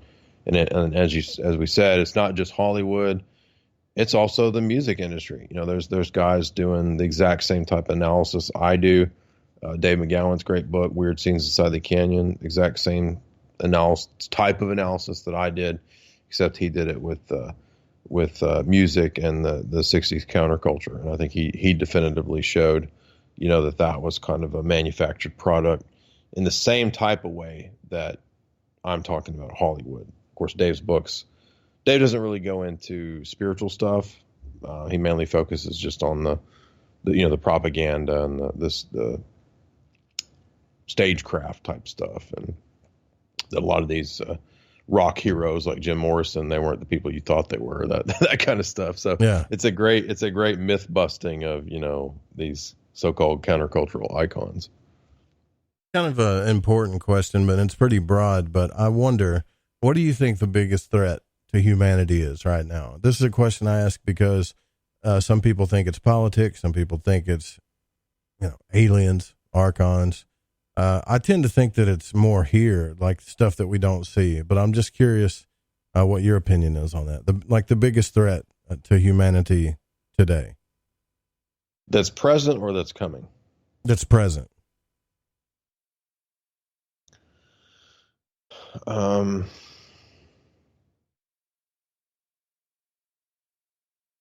That's a tough one. The biggest threat. What is the thing that's the most dangerous and damaging to mankind? I I mean, outside of like kind of simple answers like the devil or something like that, like I guess I would say false belief systems that everybody adheres to. Right. Yeah. That's a good one. Like large scale lies, like Darwinism. I'm a big critic of Darwinism. I critique it from a philosophical perspective. And it's amazing to me how many truthers and how many people in the world just absolutely go bonkers if you try to question it. It's like they hold it religiously, and which I think was ironic because it's that's not a scientific attitude to religiously hold to Darwinism as a dogma, but most of the truth community, you want to go into how we got to where we are in today, and you're going to ignore the most revolutionary ideology in the last several hundred years. I think that's crazy. I mean, it's more important even than communism, I would say. Darwinism is. Yeah. So questioning those kinds of big things, I think, is the most failing to question those kinds of, and it's not just Darwinism. In my view, there's a lot of other things that are, the failing way to question big narratives, like game-changing narratives. There you go. There you go. That's you said it well. Yeah, because if we can't get past that, then we're never going to get past being influenced. We're never going to get past anywhere. No, you're not going to get anywhere. Right. And I see this, like in my opinion, I see that scientists, back in the day, and maybe even still today, in a way that the church and like the Catholic Church, the Pope, and they used to be like the priest class, like ran things, politics in the church, but now it's sliding into the mainstream scientists that talk about a lot of artificial intelligence and transhumanism, and these are becoming they're the new priest class, absolutely. Yeah, the terraforming other planets and stuff, and they're becoming the priest class now, and it's. I don't think. Right. I think you're totally right, because if we don't recognize that narrative about things that we don't question today, then this is going to slip into us fast. It's already here, but it's going to hit us a lot faster than what we would think it would.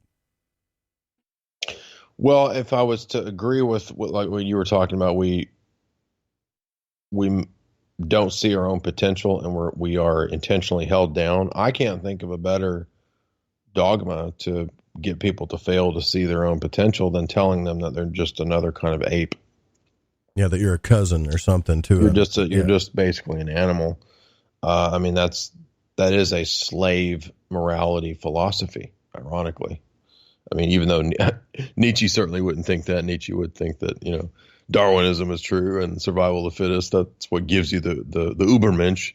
But ironically, I think that I see Darwinism as a kind of a trick of the elite. I see it coming out of the lodge. Actually, there's some academic proof to substantiate that. Actually, I see it as a trick of the Royal Society. Honestly, yeah. John Anthony West had a pretty good theory on that when we had him on the show. He said, evolution may be a fact. It may be a spiritual fact that we evolved over time, and that was the big plan. But then he said, evolution via natural selection is BS, right? And he wasn't afraid of using it, saying it that way, right? And that's why, I respect more people. I respect people like you and Tim Doyle and others that they're willing to debate folks. They're willing to talk about things. I don't see that happening as much as it should in the UFO community. And I wonder, like I asked you a long time ago, before the show, is that why you don't really get involved with it? Because it just seems like, golly, if every kind of trick that could happen is in there, every kind of dialectic, everything is wrong. Everything that could be wrong with narratives and dialectic is going on in the UFO community. Well, I do have two. We've done at least 2 or 3 lengthy interviews on UFOs. So if you dig into my archives, you can find some YouTube videos where they're talks, but that are on YouTube from some years back. So there are 2, and they've had a decent amount of views over the years. But so you can find those in the archives. It's just that it's not a topic that I tend to forget it, because I'm not saying that there's no validity to looking at the UFO phenomenon. I do think it's interesting and every now and then I do kind of get back into, checking out what the latest crop circles are and what the latest aerial phenomena videos that are unexplained and so forth. And what, long story short, my view is that there are three things happening. I kind of take the Jim Keith approach. If you read the Saucers of the Illuminati, he says basically that there's three things going on. There are people who lie and who bullshit and that do psyops. That's one part of it. There's also the secret government technology side of it that goes on. That's real. And there's also unexplained aerial phenomena, which probably relates in some way to the spiritual realm. Right. Personally, I don't believe that there are extra biological entities. I've never seen anything that convinces me of that. Not saying that I just don't claim to know that's, I don't think it's possible. You've never met an alien, so you don't know. Obviously I don't know. Yeah. But personally, I don't believe in aliens. I do think that there are spiritual entities, demons and I take the demons and angels view. And there's also people who do psyops and MJ12 type people who have utilized the alien mythos for all kinds of different CIA creating alien cults, all that kind of stuff too. The reason why I bring that up is because if somebody looks at your work, they can see definitely see how narratives are controlled. They can see the intelligence in it and everything. And then what I'd like to hope is if somebody looked at your work and they're into UFOs, that they could take that back to the UFO community and really look at the fact that the biggest thing going on right now in the UFO community is that we have a guy that was involved with intelligence, a rock star, telling us that they're going to disclose, that the government's going to disclose the real information to us about UFOs. Oh, like you talking about Tom DeLonge? Right. So yeah, you can't, to say that, man, that's just hard to trust is logical, right? It's just logical. And right now, like you brought up earlier with people that were into Darwinism, there's a cult mentality where they just don't want to go away from that idea that that's the real narrative, Well, I put a section in, there's I came across an interesting academic book by a woman named Brenda Densler. And I put this quote in Esoteric Hollywood too, because it was relevant to I think I put it in the chapter on Alien, like the Ridley Scott Alien.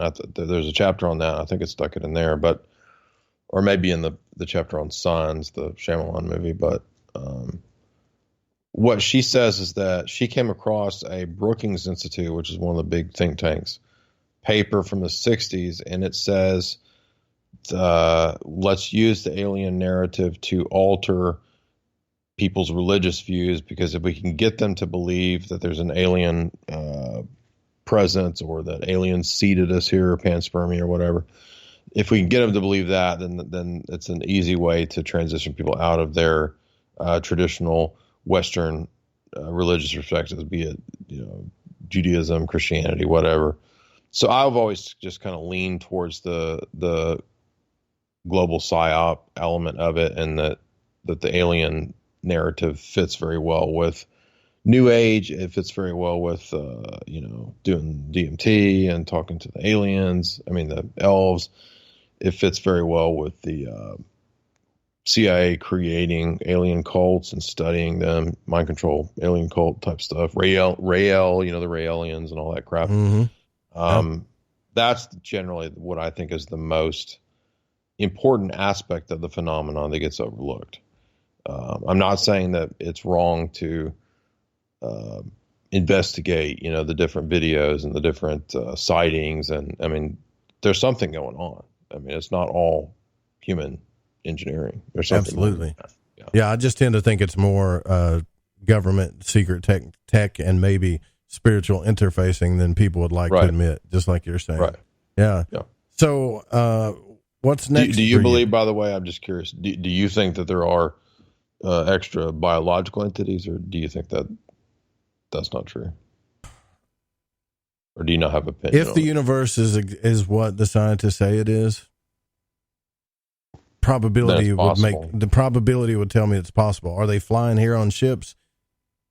Probability would tell me that that's possible. But again, based on what I've seen and my experiences, I think there's some spiritual, physical realm interfacing going on that we're not taking into account that could be happening. And I think there's so much stuff in the sky now. And the government is so far ahead in tech that the idea that there's aliens everywhere, and every time we see something weird in the sky, not only is it not just a UFO, but it's an alien UFO, is kind of, it's just not logical. It's not. Right, that's not, yeah. Well, let me ask you this question. What do you think is the most, and I'm not saying this as a skeptic, because again, I do think that there's obviously unexplained aerial phenomena, but if somebody was a skeptic, what would you say is the most convincing video or series of videos, or where would you point a skeptic that says, hey man, there's no evidence for? I would point a skeptic. That's a good question. Obviously to the Travis Walton case, just to look at that, just some of that is if that was in a courtroom, imagine that case was in a courtroom. Secondly, when it comes to UFO videos and stuff, there's so much you can't trust. Well, I happen to find one guy that I can trust about this, and his name's Tim Doyle. He's not too popular with everybody, but he's got a huge UFO channel, but he's not afraid to go against the narrative. A lot of the stuff he's caught on film has been around military bases. However, he has caught a couple of anomalies on film with still shot photography that when I see that, I know it's real. I know he's not faking it. Yeah, so I would lead them to him.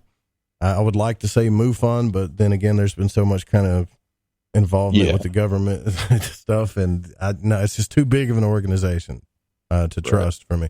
Not saying there's not good investigators there, but it's not even run. It's not even run. It's kind of run like the government. They can't even do stuff. If a state acts up, they can't do anything about it, I think even in the X-Files, they kind of laughed about NICAP and MUFON not being right. So not being that trustworthy. I'd like to, I don't. Yeah, see, that's tough because that stuff buries me in this community. But that's what I think, right? Like, I think that there's real stuff going on, but I'm not going to jump on the cult because it feels good. I'm not going to do it.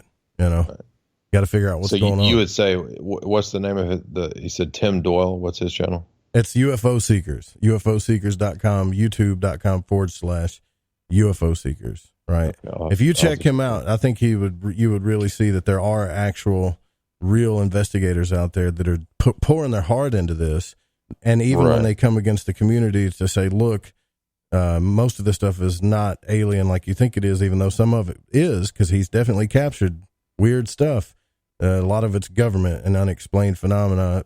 Right. I'm just telling you, watch a few of his videos and you'll learn that he has integrity. And that's hard to find. Well, one thing that's odd is the number of people who've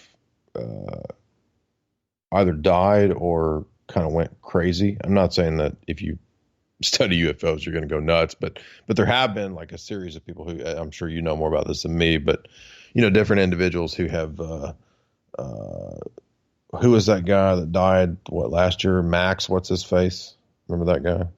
Max that died last year? The well-known UFO researcher. Jim Mars? Is that what you're talking about? No, I know Jim Mars. I've met Jim Mars. No, the younger guy who had that strange death, and he was looking into UFOs and I don't know. I can't think of it either, but yeah, go ahead. I'm sure somebody will tell me in the chat room. Max Spears. That sounds right. It was in it made mainstream news. He wasn't like as famous as, George Norrie or anything, but he had a sizable, internet following. It was Max Spears. That's exactly okay. Okay. Yeah. Did you have any thoughts on that? Cause that's, again, I don't follow that stuff, but I did think it was interesting that, you have seen certain people kind of, do you think people in the UFO community? Look, I worry about, that's a good point. I worry about Tim. So it's like this. Tim got on Tickaboo Peak, actually took photographs of Area 51 He respects the military, like he's a patriot, almost a freakish patriot. But he gets awful close, and they've even strafed him with a helicopter, and I think they took pictures of him and stuff, because he's a little bit of a wild man. But at the same time, he's trying to prove a point that, a lot of this stuff is government secrecy. But I worry about him sometimes because also the Hollywood UFO cult, and I call them Hollywood just because they're famous. People like George Knapp and Nick Pope and other guys that have a big name in this field that sold a lot of books, and they're when he goes against what they're saying, then he becomes a target, right? And if they are involved, I mean, come on, Jay. I mean, people do whatever they got to do to protect their pocketbook, their lifestyle, right? When that gets threatened, then they'll do whatever it is to protect it. And we say that we wouldn't do that, but I've never been in that position of power, right? So once these guys become big time booksellers or big shots in the community and that gets threatened, then they got to do what they got. I don't think they're going to do anything to Tim. I'm just saying the Max Spears case is a little weird. Yeah. And when you start getting some answers and you disappear, that gets a little weird too. Right. But then you also have to take government defense into consideration. I think the reason why Tim don't have to worry about those kinds of things is because he respects the military in a certain fashion. He doesn't like the government, but totally respects the military. Okay. Man, you flipped the script on me. I was trying to ask you, where are you going to go? What are you about to do? You asked, UFOs is something I haven't. I mean, in Esoteric Hollywood 1, there's a whole chapter on panspermia and H.G. Wells. So I went pretty deep into H.G. Wells and Spielberg in the first book, and then in Esoteric Hollywood 2, like I said, I cover aliens and Shyamalan's Signs. So there's a little bit of alien analysis there, but I never have really gone beyond that. I think the last alien book I read was Jim Keith's Saucers of the Illuminati, and I thought, it's got to be. I've never done a show on crop circles. I've never done a show. I plan on doing that. There's some weird stuff going on there. It's just I don't want to just be the radio guy that just says and asks whatever. Like, I really want to figure out the truth of what's going on. And what I find is especially in the UFO community, if you have that mentality and it goes against narrative, like there's aliens everywhere and they're here to help us ascend, or there's aliens just everywhere or whatever. These people, there are thousands and thousands and thousands of these people that believe that will go down to the gates of hell with that, no matter what kind of evidence you show them or what logic you try to present to them, Right. Yeah. I just haven't seen anything to convince me of the existence of extra biological entities. But I wouldn't claim to know what is going on with aliens. I remember with crop circles, for example, I remember there was an interesting section in Jim Marza's alien book where he was talking about reports of these kind of orbs that seem to may be present when the crop circles are made. That there have been YouTube videos kind of floating around for a long time that allege to show, the orbs kind of forming the crop circles. Again, who knows? They could be staged. I don't know. But look, you brought up Max Spears, right? And this guy, from what I understand, is he choked on his own vomit or whatever. Look, the CIA can take you out any way they want. If you look into the Black Vault and other places, there's declassified weapons that they can, a heart attack gun, for God's sake, where they can just hit you with something small and you have a heart attack. Yeah, well, again, this is a realm that I don't know a whole lot about, and I didn't know who this guy was until he was in the news because he died. I just remembered there's him, and then isn't there a more famous case? Didn't somebody else kind of go? The reason why I wanted to bring you on the show is because I feel like the occult, everything that you talk about is tied into with the UFO field in a way that's super hidden from us, and I want to figure that out. And even if it's not your specialty is huge when it comes to picking apart esoteric symbolism, controlled narratives, figuring out who's really running things, the dialectics and all that stuff. That stuff's important. We gotta understand that. I mean, we can't be experts in everything, and I'm definitely not one in any of them. Right. So what's next for you, man? Because I know you got to get out of here. What's on your mind? What do you got? What are you working on next? Well, let's see. We're on the 28th or 9th book in the Globalism book series. The last one that we did was Julian Huxley, and so we're going to do another series or another treatment of Julian Huxley, because he has quite a few books actually, and this one is called On Living in a Revolution. So it's the second half of his explanation of what the final revolution is that Aldous talks about in Brave New World. So I'll be making a video on that. There is a TV show that's being shopped around, so hopefully that'll get bought by somebody. Oh, nice. We filmed this kind of what's called a sizzle reel, which is like a 5-minute thing where they try to sell the show to execs, and it's me and some other alternative media people. So that's in the works. And what else? Hopefully there'll be an Esoteric Hollywood 3, but we'll wait and see. I mean, 2's only been out for a few months, so you can get signed copies of Esoteric Hollywood 1 and 2 at my website. Where basically it's just my treatment of these films and kind of, like I said, looking at these films on these different layers and levels. And they've sold really well, so they're good books, I can assure you that.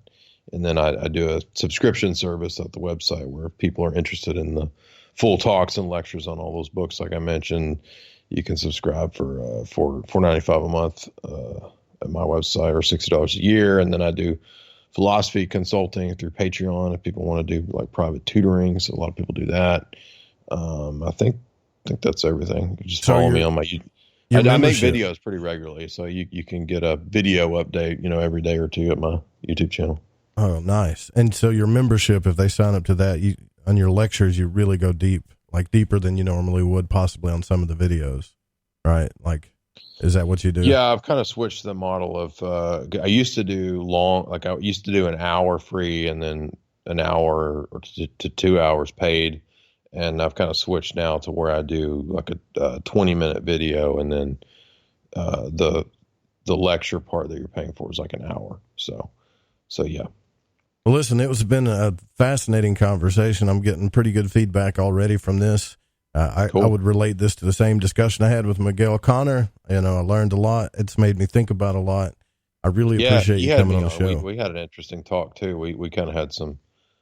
It was civil, obviously we disagreed, but we had a great talk. Yeah, that's the good part about it all. And I think that you're doing good work, and you're also actually, as much as you know about a lot of what you do, you're still seeking the truth, and you're still not afraid to challenge or debate anybody. And I think we need more of that, more of that, so we can actually get there. Yeah. Thank you for spending time with us on the show. I really appreciate it. Yeah, the key to knowing the truth, I've learned as I've gotten older, is being willing to be wrong. As long as you're willing to be wrong and be corrected, you're on the right path to knowing the truth. So thank you. It's a pleasure to be here. It's a great talk. Yeah, it was. You guys go check it out. The website, JaysAnalysiscom, also youtube.com/Jay Dyer. Go check it out. It's worth it. It'll help you get to the truth when it comes to this stuff. We'll be right back. Final thoughts. We'll take your questions, text in, and emails. We'll be right back.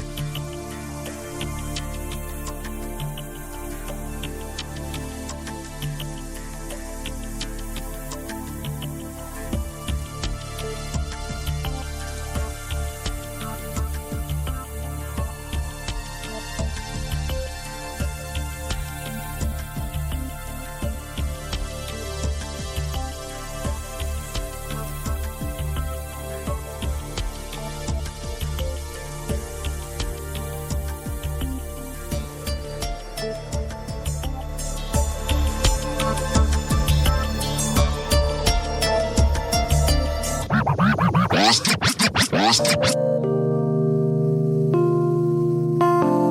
is Elle. I listen to Lighting the Void because it's interactive radio with good content, interesting guests, and a humble host, sharing this journey through the esoteric. Hey, Joe Roop. Thanks for having us along for the ride. Thank you so much for a delightful evening. Well, I got a lot of ground to cover.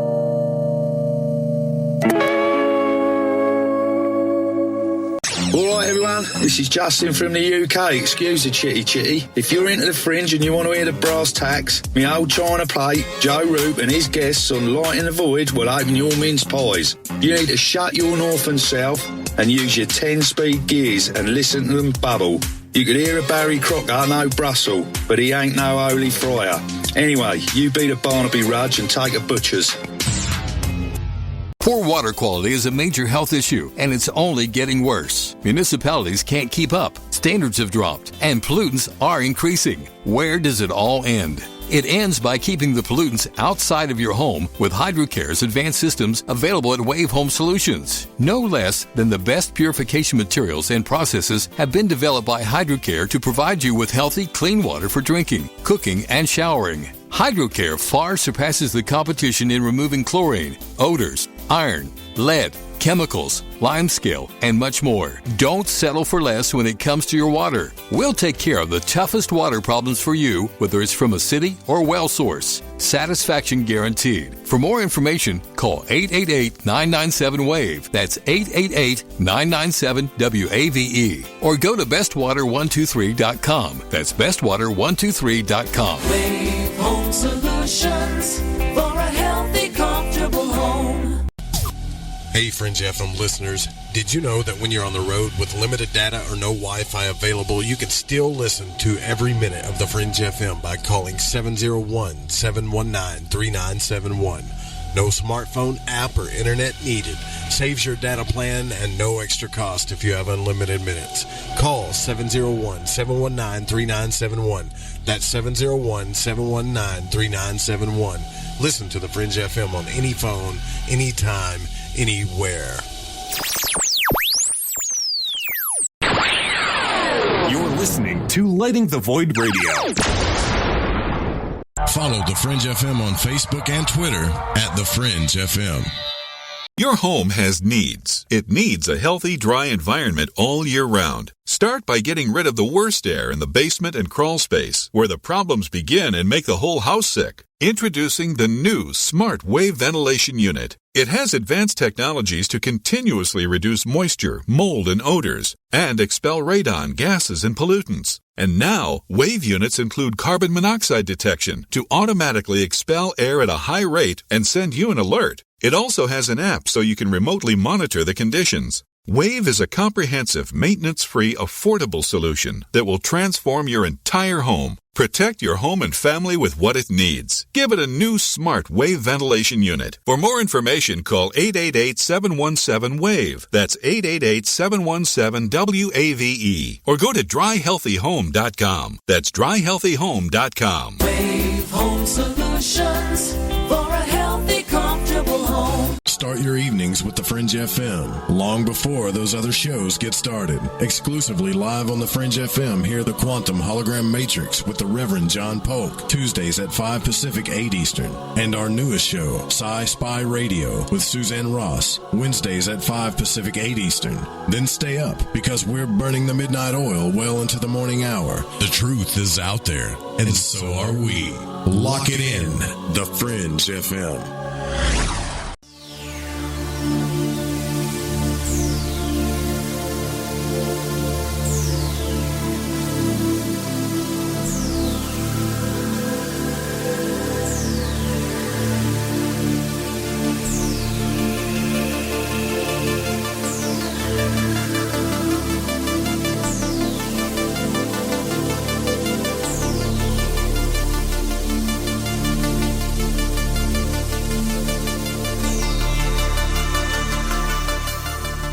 Welcome back to Lighting the Void. I want to thank Jay Dyer for coming on the program. Go check out the website at JaysAnalysiscom.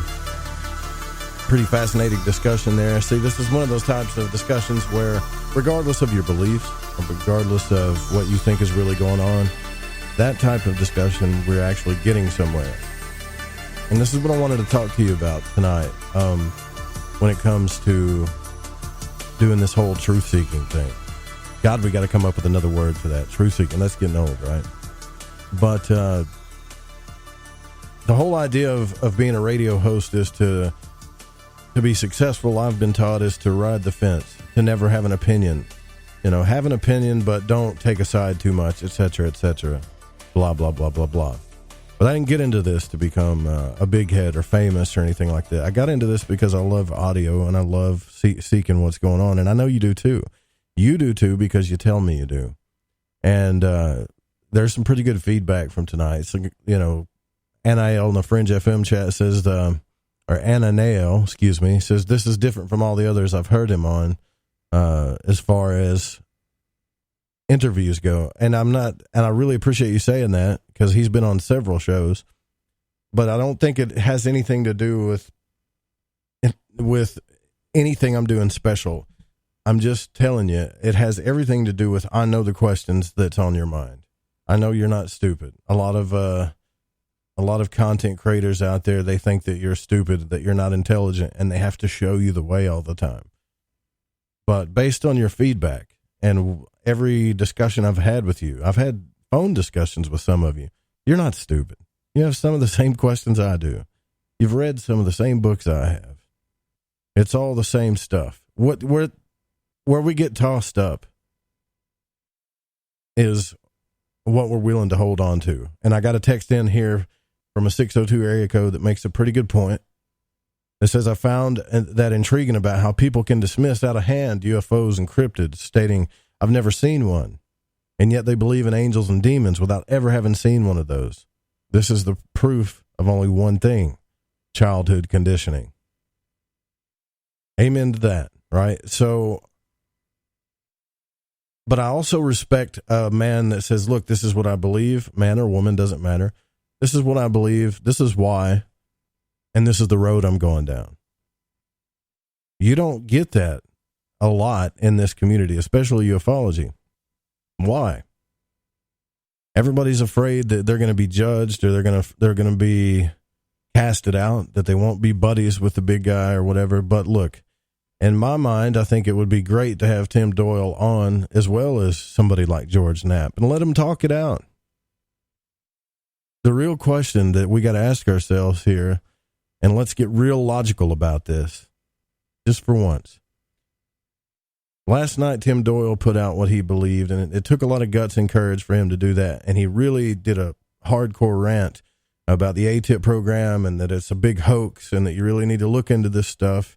And I told you that they were going to respond, that George Knapp and Nick Pope and others would respond, and they did on Twitter, but they didn't bring up Tim's name, and that's fine.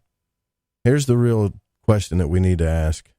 Would they be willing to come on any radio show like this one? Or even, it doesn't have to be this one. I would like to hear Tim Doyle speak to these people. Why? Not to take a side. Not because I'm taking a side, because I want to know. I want to know why they think what they think. If they've got documents, that's great. But documents aren't everything. If you go to theblackvault.com, you can obviously see how documents can be manipulated.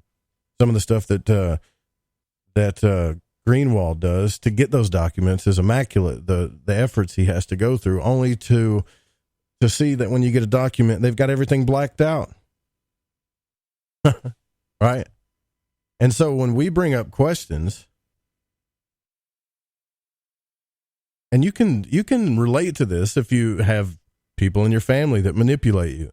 We've all been around manipulators, people that try to control a narrative. How do they do that? Well, if you ask a question, you've been taught that it's negative. You've been taught that you're a negative person, or that you're making waves. And this isn't from the UFO community. This is something your parents do to you when you're a kid. Oh, I hope I'm not losing my voice here, but this is something that happens to you when you're a kid. Because you're asking questions that they don't know or they can't answer. And a good parent, I think, will try to, or tell you why they don't understand, but that doesn't happen a lot of times. They tell you what they think, and that you shouldn't be asking questions like that. I'm almost 40 years old now. And I see that happening in the so-called truth movement, especially in ufology. What they want you to do is shut up. Shut up. This is the new disclosure movement that's happening. Stop asking questions. Stop saying you don't believe this. Stop asking for more evidence. Number one, because they don't like the way it feels. And number two, you're threatening their belief and lifestyle and their whole mentality. So shut up. But we're not going to shut up. These are birthing pains. These are good things to know. These are good things that we're going through. Now, I'm not a super charismatic person. I can't sit in front of a panel and debate somebody like, say, Jordan Peterson or what's his name, Shapiro.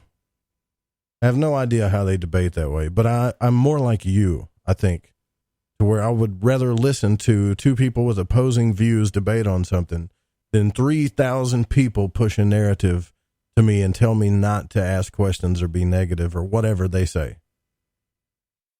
And then they get real manipulative about it, right? And this is where it really gets interesting, because they say things like, well, these are people that are irrelevant. They're just trying to be relevant in the community. I hate to tell you this, if that's what you really think, but we're more relevant than you think we are.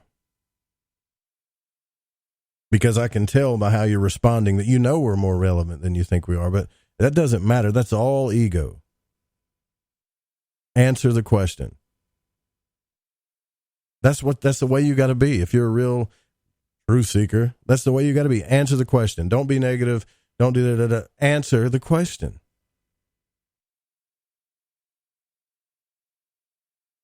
If they can't answer the question, then they ought to be able to give you a description as to why they can't answer the question, and that's great.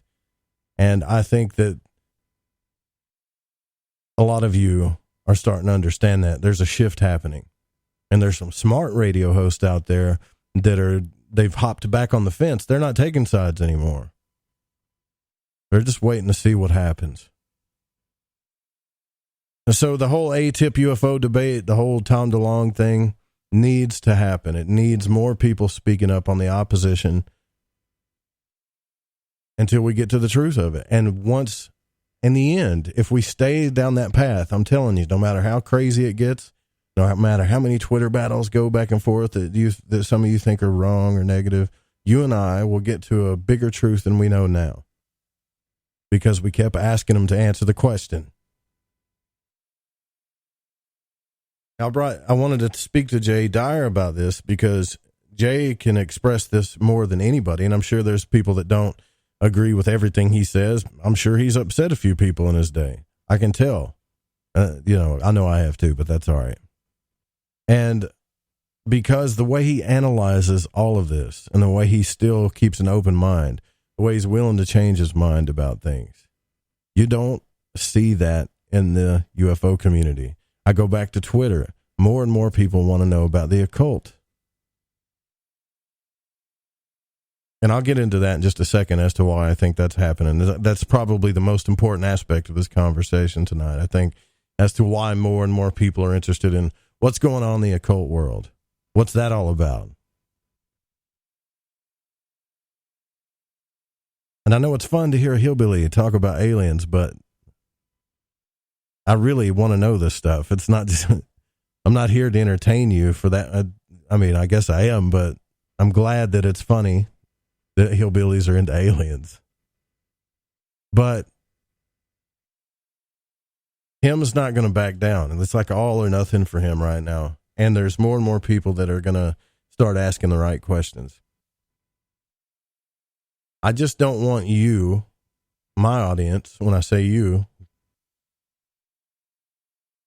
I don't want you to fall for that. Every time you ask a question, or every time you want to know something, that you get outed as like, okay, you're being this person that's outside the cult, or you're being negative, or you're pushing against the waves, and then you fall for it. I've seen it on social media. Do you remember back when we were talking about the Emerald Tablet discussion, how that got, the Emerald Tablets of Thoth and the Emerald Tablet of Hermes, how that whole thing got screwed up? Even Google's got it screwed up on a ton of articles. That they're two separate texts, right? That Isaac Newton translated the Emerald Tablet of Hermes, not the Emerald Tablets of Thoth. That's just obvious. It's a fact. Sorry. They're not the same at all, but even Google doesn't know. So my point is that once people looked into that and realized that that was true, I'm starting to lose my voice. This ain't cool. They started to realize that that wasn't true. Then those names that were pushing that narrative got on social media and started doing the characterization of, well, I'm the positive guy, blessings to you, and I'm not going to debate with these people or whatever. And they just fell for it, right? Hook, line, and sinker. Okay, man. Yeah, I was just wondering. Thanks for responding. Well, at least we got them to respond, and you let it go. Now all of a sudden you think that they're great, wonderful heroes because they were willing to talk back or responded to you. But what happened is you got insecure and you didn't keep asking your question. What you should have done, and I've seen this by the hundreds of comments, what you should have done is say, hey, man, that's great. I'm glad you like what I'm doing. I'm glad you're a positive guy, and I'm glad you think that, not everybody knows everything. But here's the thing. A lot of people are following what you're saying. I found a thing that shows that they're two different texts and what you're saying is wrong. Could you please explain? And then, you don't have to be a jerk. Just get them to explain. When did we become insecure to keep asking questions and to keep wanting to get the answer? Now, I'm a big talker here on the other side of this mic, right? Like, you can't see me. It's easy to talk to you because I don't see the crowd. Am I saying if I stood in front of a crowd, like at a conference in Contact in the Desert or something, and said, hey, you're all wrong, would I be able to do that? Man, I don't know. I would hope I could. I would hope I'd have the courage to do it. But don't cower down on social media. I mean, that's the fakest of fake. That's not who you really are. That's not your real life. You got nothing to be scared of. The internet is where we've exposed a lot of this stuff, where we've exposed a lot of the lies. I don't care about being in anybody's club. Yes, it would be nice if everybody treated me the way I want to be treated and like the fact that I'm curious and I'm still willing to ask the same question until they give me an answer or they say, I don't know, right? But that's not the way it is.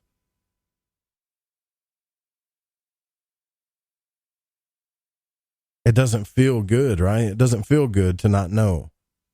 It's a lot better to say everything you see in the sky that's moving is alien craft and they're ascended masters here to help you become ascended because you're a child of the stars. That's so better. That's awesome. That's great. That's a wonderful story. But I'm telling you right now, my experience with the spiritual realm, the occult, and the astral realm, and some of the books I've read that people have actually went around in the occult and flew around in the astral realm, serpent beings, weird stuff, weird sex stuff going on. It ain't a bunch of ascended star masters. Sorry to tell you. Now that there may be good and evil going on in there for sure, but it's not what everybody's saying. You'll have to forgive me when I say everybody. I'm not talking about you. Just have a little bit more courage. Most of you I've talked to, a lot of my audience I've talked to, you're all very intelligent people. Another thing that I could do is say you're part of the Lighting the Void and Fringe FM family, right? I could say that. And I feel that way. But you got to be able to tell me that I'm wrong and come up against me as well. And if you're rude, I'm going to say you're rude. Don't be rude. I got into it with a listener the other day because he was rude and he blamed it on being English or whatever, but I know English people, they're not that rude. He was a little bit arrogant, but that's okay. He made a good point and he moved on. Now I want to get into what some of the stuff Jay was talking about Hollywood. But I don't want to make this all about UFOs. That's not what the show's about. There is a tie between the occult, the spiritual interfacing that I'm talking about, these beings that these occultists have channeled in, Hollywood, and what they're doing in the military, what they're doing in the government. They know that you believe all this stuff. It's super easy for them to hide any type of technology that they have because you believe everything you see is an alien. And I think you're going to be amazed at some of the tech they have. Some of the tech they have can cloak devices. That tic-tac, there is a tic-tac shaped craft, right? So we need to have this discussion and we need to keep it moving if we really care about disclosure. You can't just shut the door on it. Do I think you're going to get it from the government and Tom DeLonge and Luis Elizondo? I'm sorry. At this point in time, I doubt it.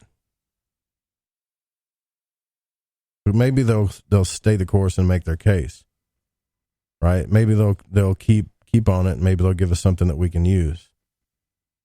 There was a leak that happened in the news today about what some of the actors were making. I brought this up earlier. I think I brought it up earlier.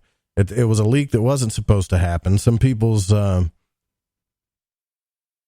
salaries for some of the new movies that are coming up got leaked. And I'm sure that the actors and actresses probably don't like the fact that it's out there, but it's out there. Hate to tell you. And it's pretty weird. Like, we got this idea that we think I'll just tell you right now. So the lowest, I'll go through it. It's a little bit dodgy, but whatever. So Jessica Chastain for the new film It Chapter 2 is going to make $2.5 million. Now, this is a Hollywood flick, but the highest paid film that's about to come out is to be announced is a movie called Six Underground with Ryan Reynolds, and this cat's going to make $27 million for a Netflix film. The Rock is going to make $20 million for the new Fast and Furious movie. Robert Downey Jr. is going to make, I forget, I think it was like $14 million or something for the Dr. Dolittle film that's coming out in 2020. Will Smith's going to make $17 million for the new Bad Boys film. Jason Statham, $13 million. Wait till I get down to the lower ones. This is what's really kind of curious to me. Tom Cruise is in the mid-range. He's making another movie called Maverick. It's another Top Gun movie. He's going to make $12 million. Emily Blunt, $12 million on A Quiet Place, the movie that's coming out in 2020. Brad Pitt is in the lower range. Brad Pitt, $10 million. Once Upon a Time in Hollywood. That's going to come out July the 26th. DiCaprio, $10 million. I figured he was going to, I thought, see, we think these guys make $40 million every freaking film, and that's not it. But my whole point is, by the way, the lowest one on the whole thing was, I think, other than Jessica Chastain, was Joaquin Phoenix, who's going to play the Joker. He's only going to make $4.5 million for that. So I think some of these guys might be taking on smaller budget films for certain roles that's going to help them. I don't know. But the idea that Netflix has $27 million to pay one actor for a film tells you that the internet streaming services are pretty much taken over. They're taking over. And what do we have when we get on there? We've got the Sabrina stuff. We've got all the science fiction things. All of everything. The new Twilight Zone is out. So they're marketing to us, right? You're being marketed to. That's my point. In mainstream media. So do you not think that you're also being marketed to based on your behaviors and beliefs in the UFO field? If you go on Amazon, or Amazon Prime, and a lot of you guys have a Prime account. I know I do. That's where I watch HBO on. It's through my Amazon Prime account. Evil Amazon. And I know we got to take one last break here, but my point is there's a million UFO videos in there. And they're recommended for you. Like some of you would probably log in, and based on your past behavior, they're going to be right at the top. This is kind of why we had Stephen Myers on. I just want you to look at the other side of the spectrum. That's all I'm asking. We're going to get into some more stuff, some news here. By the way, that was a good point you brought up about the text in about cryptids and stuff. There has been mysterious footprints of a mythical beast yeti sighted by the Indian Army Indian Army on Tuesday today claimed that one of its teams spotted for the first time footprints that measured 32 by 15 inches with weird shapes. And they're saying it's a Yeti, 32 by 15. That's a pretty good sized foot. So, yeah, you make a good point about that. We only got a little bit left here in the program. Right after this, Ryan Gable's coming up with the Secret Teachings. Every single night, Monday through Friday night, we have live broadcasting for 5 hours at least every single night. On the weekends, we have great shows like End of Days with Michael Deacon. We also have Jeremy Scott's Into the Paranormal on Saturday night. More new shows are coming. UFO Seekers Radio is going to be on here. We've got another show called Surviving the System that's coming on the network, and that's doesn't really have anything to do with UFOs or the occult or anything like that. It's all going to be about the slave system and the criminal system, the prosecutors, and how it's all rigged to keep you institutionalized. But not just to talk about it, but this guy, Dancing Dave, has been through it and can provide you solutions to get out of it, which I think is cool. When you provide solutions, you're doing the audience a big favor, and a lot of you have been caught up in that system, I know. So that's coming. We got more coming too on the network down the road. A little bit left in Lighting the Void. We'll be right back.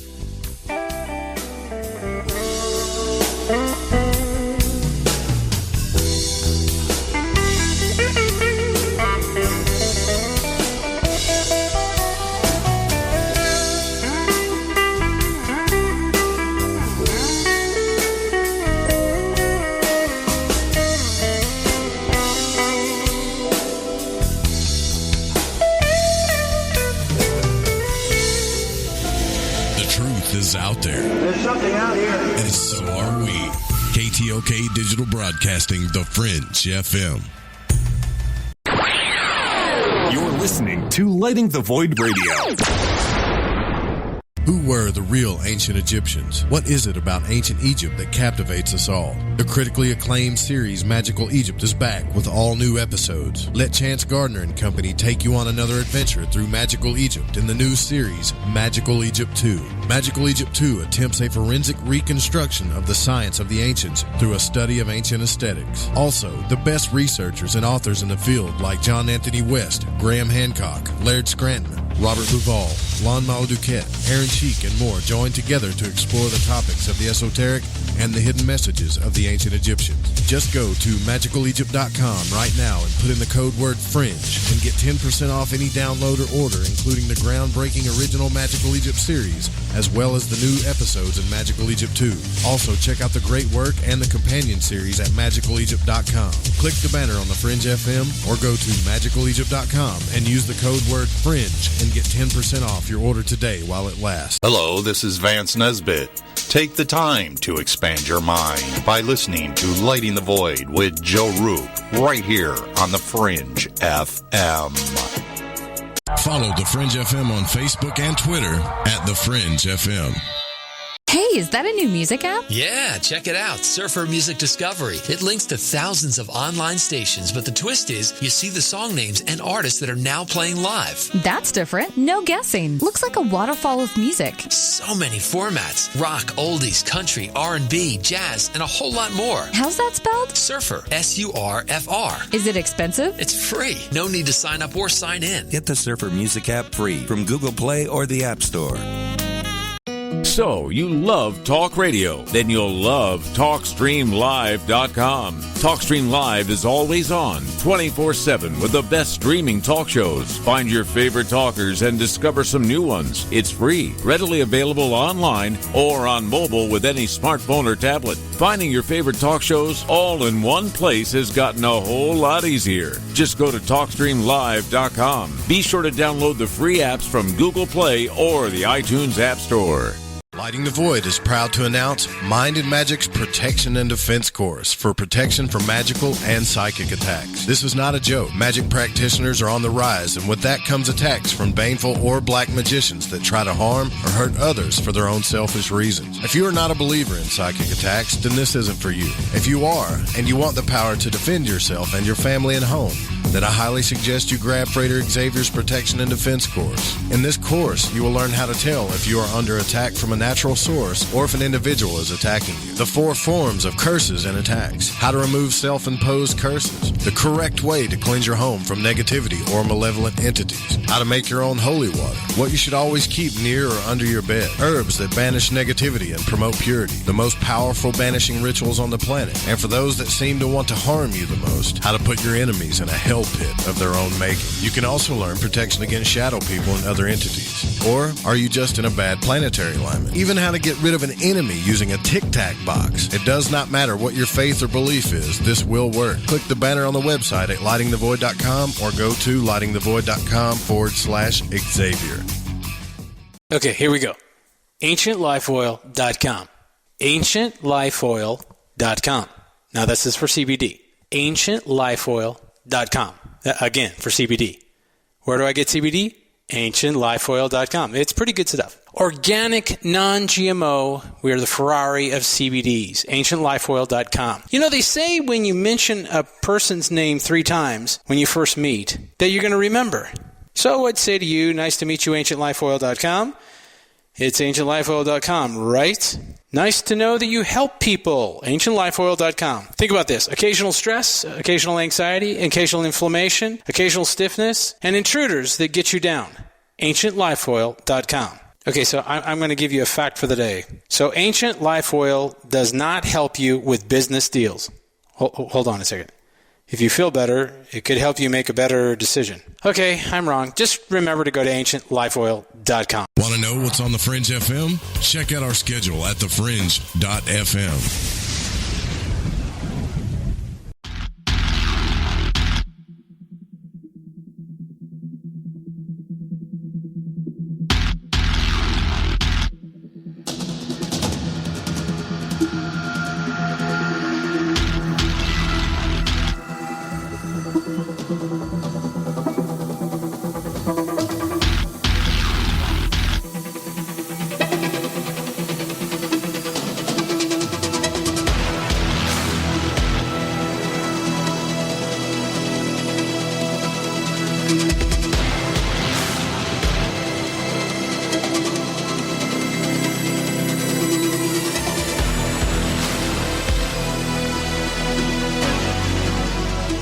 Before we bring this broadcast to a close, we're just doing some final thoughts. I want to thank Jay Dyer for coming on the program tonight.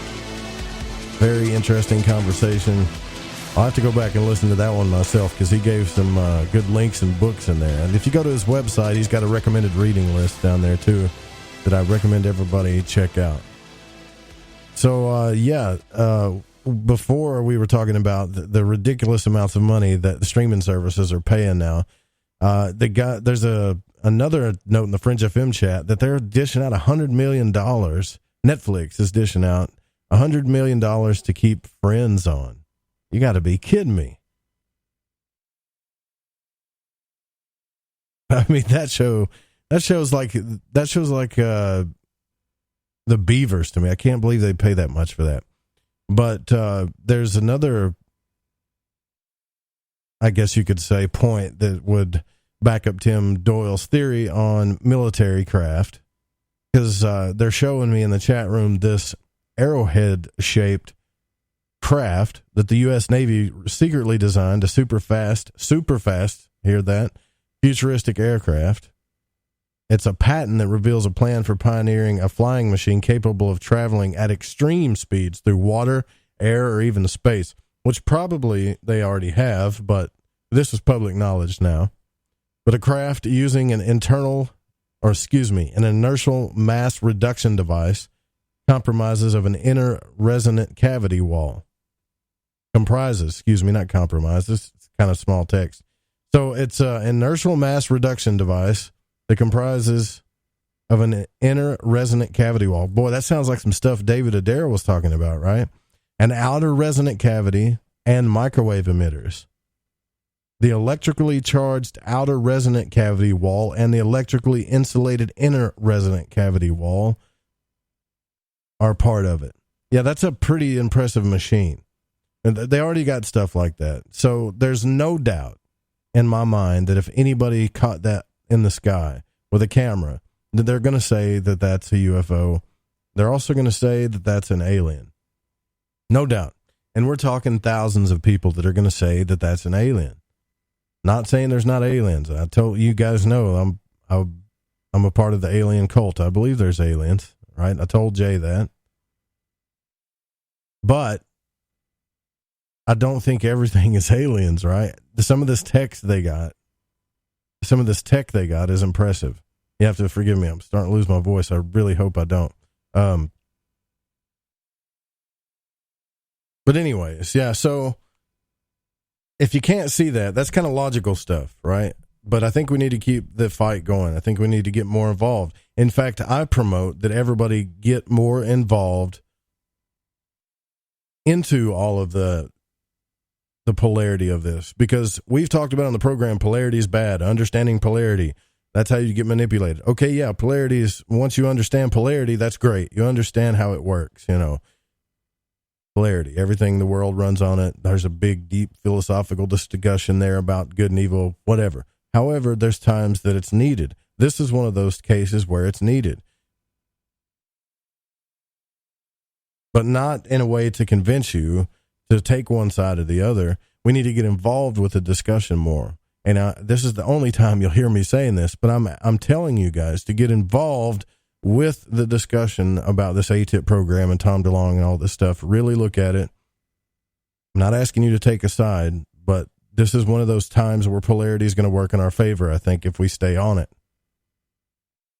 And I got people's backs that are willing to go up. If you're willing to go up against the crowd, there are radio hosts and other people out there that have your back, that don't think you're negative, that don't think you're crazy, that don't think you're stupid, or that you're making waves because you got questions. And we'll go to bat for you. I promise you. I just want to see it more. That's all. Another big discussion that's going on is, are we ready for the end of the world, right? NASA's conducting a drill for a potential asteroid strike. Warner von Braun. The project will play out as a tabletop exercise that's going on this week, I believe, at the 2019 Planetary Defense Conference in College Park, Maryland. Space.com said NASA asteroid experts prepared a fictional scenario in which an asteroid will apparently crash into Earth in 2027. The drill is a part of this National Near-Earth Object Preparedness Strategy and Action Plan developed over 2 years and published by the White House in June of 2018. So back in the day, Hancock and all those guys used to talk about this, how I cannot believe that the government is not more prepared for this. They need to take this seriously, right? Others saying that we should figure something out about this. This plan was developed in 2018. You remember when the Space Force came out, what we talked about on the show back then? It is funny that Warner von Braun's predictions about first it's asteroids, then it's going to be an alien invasion. Now, this stuff's been going on. This just didn't start in 2018. I mean, they've been running drills and stuff for more than 20 years. NASA and its international partners have scanned the skies for near-Earth objects or asteroids and comets that orbit the sun and come within 30 million miles of the Earth's orbit. They've been doing this stuff forever. But the government made it official right around the time that they're doing the Space Force stuff and making that official. And now there's more money involved into it, the more bigger action plans involved. So Graham Hancock and everyone that was with him on that they need to do more preparedness about that is really happening. What you need to watch out for, and I'm going to go Bill Cooper here on you, is when they start telling us that it's coming, that it's going to happen. Now, those articles already came out, but I'm making a prediction right here on the show that they're going to continue to come out bigger and more. Now, they were coming out last year, and we didn't bite on it too much, so they're trying it again. They're putting money behind it now, right? But every few weeks, I predict you're probably going to see an article about an asteroid. No doubt about it. I know you're smart enough to see what's going on. Not saying that an asteroid can't hit Earth, because it absolutely can. But it hasn't been in a devastating fashion in years, right? If you're willing to be smart enough about that, please be willing to be smart enough about that in ufology. This is why I had Jay Dyer on the program. even though he's not an expert. It's kind of weird, right? He's not an expert in ufology at all. He admitted that. He even was asking me questions about certain things to watch and look at on there, right? And I'm not a super expert on it. But the fact that when you go look at his work, that he can pick apart the other side of this, kind of like Josh Reeves and others have when it comes to Hollywood and things of that nature, to know logically, not just say it's a conspiracy and put 3 or 4 coincidences together and call it a conspiracy, but enough information, enough patterns where it's absolutely almost impossible for it to be a conspiracy thought anymore. It's real, right? And then you take that logic that he's showing and bring it into ufology. For the love of God.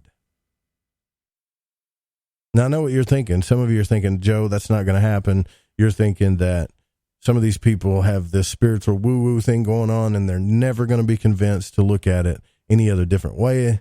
Well, I used to think that too. I used to think that all they wanted to do was buddy up with the next guy. Like, this guy's a big name and a big author and speaker, and we're buddies. It doesn't really matter if I believe what he believes. We're buddies, and I want everybody to know it. And it was all about image and fame, and yes, that's really going on. However, I've talked to some of these, quote, woo-woo people, and they have had real experiences. But what's happening is somebody that's super charismatic and that is manipulating and making certain sense to them is controlling their beliefs.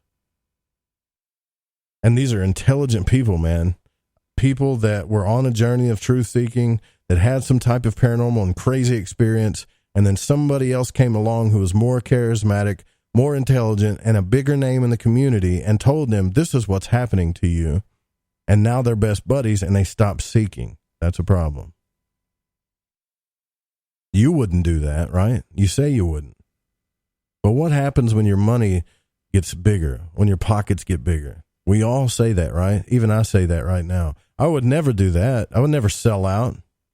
But I got to tell you, I've never seen that kind of money. I don't have houses in Malibu. I don't get paid thousands of dollars to speak at conferences. What if that happened to me? Could I tell you that without a doubt,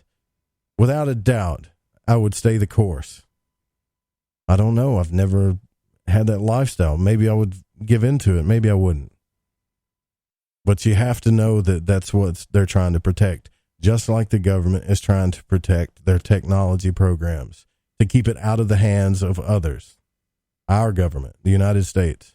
So if they can tell you that there's aliens and craft that are coming from all these different planets, and that helps them control that narrative, and it helps them to keep us from seeking further into what's really going on, they're going to do it. Nick Pope talked about that. He said, of course they do that. But he called it part of the problem. And it is part of the problem. But the real problem is that we're too insecure to keep asking questions. Some of us. Now, what I'm going to try to do to help out this situation is something that I don't want to do. But in this case, I think I should. Twitter is not my favorite place to be. But I see people going down in flames, mobs coming against them because they're willing to go down with their favorite hero in the UFO community no matter what's shown to them. And I'm not going to stand for that. I'm going to try to get more involved with it. I'm asking you to do the same for the sake of trying to figure out the truth. We got a lot of problems going on other than UFOs, folks. I mean, we really do. But it's an obsession that you and I share.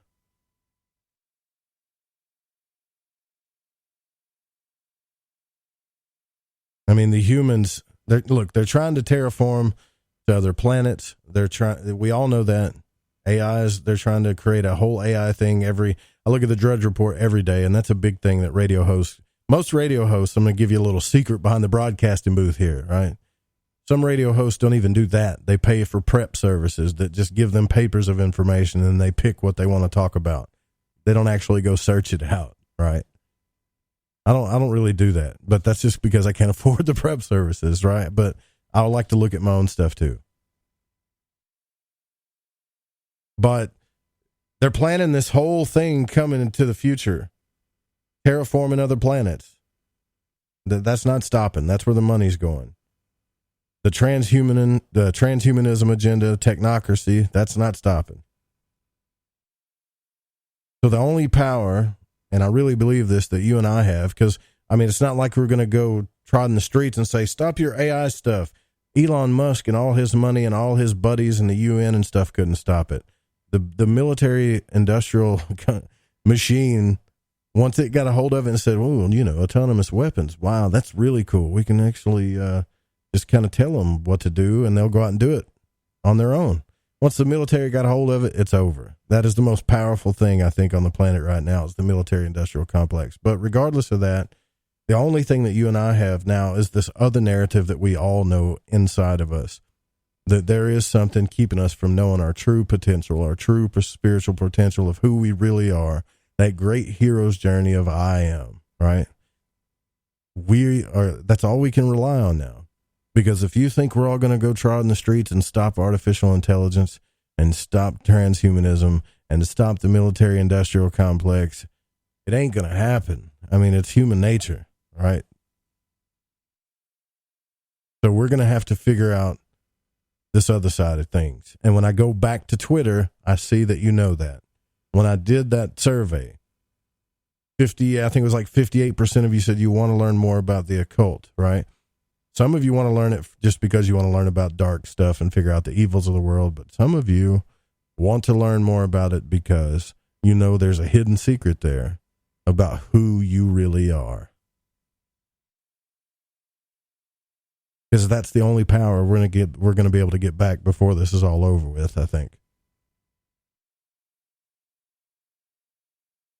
Listen, guys, it's the end of the month. It's the beginning of the next month. This is the time where we really, really, really could use your support. Some people like throw the show $3, $5. Some people help out however they can. And when I say support, if you can't do it monetarily, do it on social media, do it by giving me feedback, however you can support the show. We can really use it right now. And we're going to head on into the spring. And Friday, we've got our new moon show coming up with Mary DeCina. I'm still getting more guests to come on the show. Some nights we may not have guests. We may do listener night. I'm more of a topical host than I am a guestomania host. But we're still going to continue to have guests. But we got to get out of here. Don't forget that this show was produced by The Fringe FM and cannot be syndicated without written permission. Music was by Chronox, Kevin MacLeod, and Space Station, and the public domain. Don't forget The Secret Teachings is up next if you're listening live on The Fringe FM. We'll see you guys tomorrow night. Good night.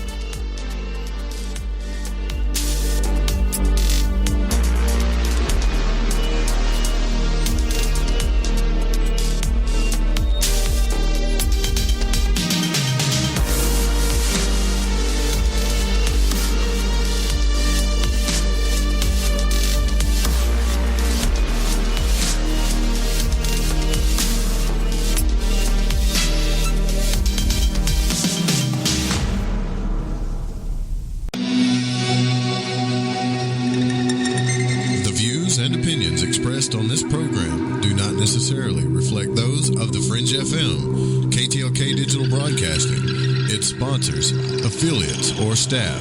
Listener discretion is advised.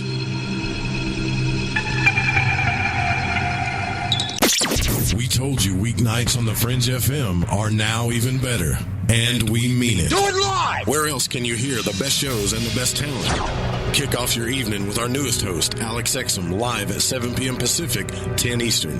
Hang out with me, Joe Roop, on Lighting the Void at 9 Pacific, midnight Eastern.